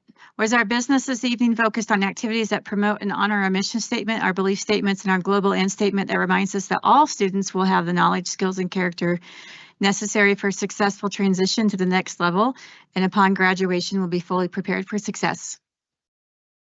Did the board hear information tonight that would require the review of a revision of a policy? Did the board hear information tonight that would require a new policy? Did the board hear information tonight that the board would like to include on a future agenda? Yes. Director Tripp. So I appreciate all the pieces of information. They're kind of coming scattershot regarding disruptions in our schools. And I think it would be really useful to the board and also to our community to have kind of a centralized report and information session that kind of addresses, you know, frequency, the types, what we do about it, what the law says we can do about it, you know, what our recourses are, what our training looks like. So just all the different pieces, pulling it together so that not only the board, but our community members have an idea of what the status really is for that. It was the number one thing we heard when we were campaigning, and it's on top of everybody's mind. And so they want to know this information, and I think it would be useful, and it's just really important for us to understand. And then it will maybe highlight some things that we can change from a policy perspective or a support perspective or whatever. So I would like to see that happen. I know those kinds of reports, like getting a report on, you know, legally, what does this look like? Like these things can take some time. So my recommendation would be for like a February meeting. I don't know what else we have scheduled, but doing that, you know, within. Ms. Workman, will you notate that on my board of agenda setting for the next agenda Sunday meeting? And so I can figure all that out. Vice President Payne. Just to summarize mine, I think it was just looking at some of our past meetings and tonight's meetings that there are some well-established cognitive literacy benefits of cursive instruction. And so I was just particularly like wondering where we are in developing those fine motor skills, understanding the neural connections, and thought that we could ask for like a short report, just a short report of what's happening across the district involving that, because what I'm hearing is some schools are using it and some are not. And I think it'd be something for us to consider what the benefits, there could be pros and cons, but if we could just get a short report and some summary findings. Director Walter. Yeah, just to follow up on that too, is cursive has been going not standard for a long time. So I'd like to see maybe how many of our educators, particularly our younger ones who come out of school, you know, they might not have been taught cursive themselves. So if we want to implement that, also just see how many people are familiar with that. And then a couple other things too with the disruptions. I'd like to see kind of how frequently those are happening, especially when we talk about room clearance and look at kind of opportunity costs for learning. Because if it's, one child with dysregulation and they're clearing the room, that's disrupting the, potential for education for other X amount of kids that are in the classroom. And if that's happening a certain amount of time, try to look at that in terms of like opportunity loss for education. The other thing I'd be interested in finding out a little bit, because I heard social emotional learning come up a couple of times today. I didn't know if we have a way to figure out what model was used. I know I talked with Dr. Fields a couple years back, and they're using the Yale model of social emotional learning as a very ideological based one. So I didn't know if we can get an update on what model is being used, amount of money that's being spent on it. And then I had a real hard time looking for evidence of efficacy for social emotional learning. Everything I've gone through, I haven't found anything that actually demonstrates in like a randomized controlled trial that actually provides benefit. And so if I could see kind of how much this costs, where this is just kind of get a sense of it, I would really appreciate that. Superintendent Haber. Yeah, I think another piece of that is how are we defining social emotional learning, right? Because sources of strength is we heard a testimonial today, and I've heard all of the kids talking about that. Is that it? Ruler, we have some different ones. So I think that's a great idea to really dive deeper and say, what are we using? What is the ideology behind it? And where I don't know, to measure it statistically, how the effect, but at least, to talk to kids, talk to teachers, and even get a better idea of what's being effective and what's not. I think that's a great idea. Yeah, thank you. Vice President Payne. My addition to that, and this is just from past, and as far as the sources of strength, if we could get a follow-up, I know they said they were implementing it in an elementary, and this came about in, I want to say around 2014 when it was implemented in Discovery Canyon. So at the state level, we had funds for it. That's part of why it was implemented, but there was some concerns about the fidelity of implementation at an elementary level. So I noticed that they said they were piloting it at an elementary, but I think it might be worth either a work session to understand more. If maybe that research has changed over the years, I don't know. But I do know that there was, when it was being looked at from the blueprints level, because it never rose to a blueprint level curriculum, but the fidelity at elementary was just not there. So, and I don't think it's the fidelity, it was the efficacy or something to that effect. So if we could look and have a work session of why at one elementary school, we would pursue that. And if there's maybe new evidence, I don't know. That's 10 years old from my knowledge. Director Waldrop. Yeah, and that's one of the things I was thinking about. As a psychologist, I look at a lot of these things. And of course, one of the things we have a problem in our field is the replication crisis. I'm not sure if you're familiar with that, but basically do a lot of studies, come out with these psychological findings, and then, science works are supposed to be able to replicate it. And then they go through and try to replicate it, and like less than 50% or so of our findings have been shown to be, solid or being able to be replicated. And along with that too, with this kind of thing, with this kind of thing, like the social emotional learning programs, like I really love the idea of hearing what's actually being used, how well is it being used. But there's also things that influence the research, like demand characteristics.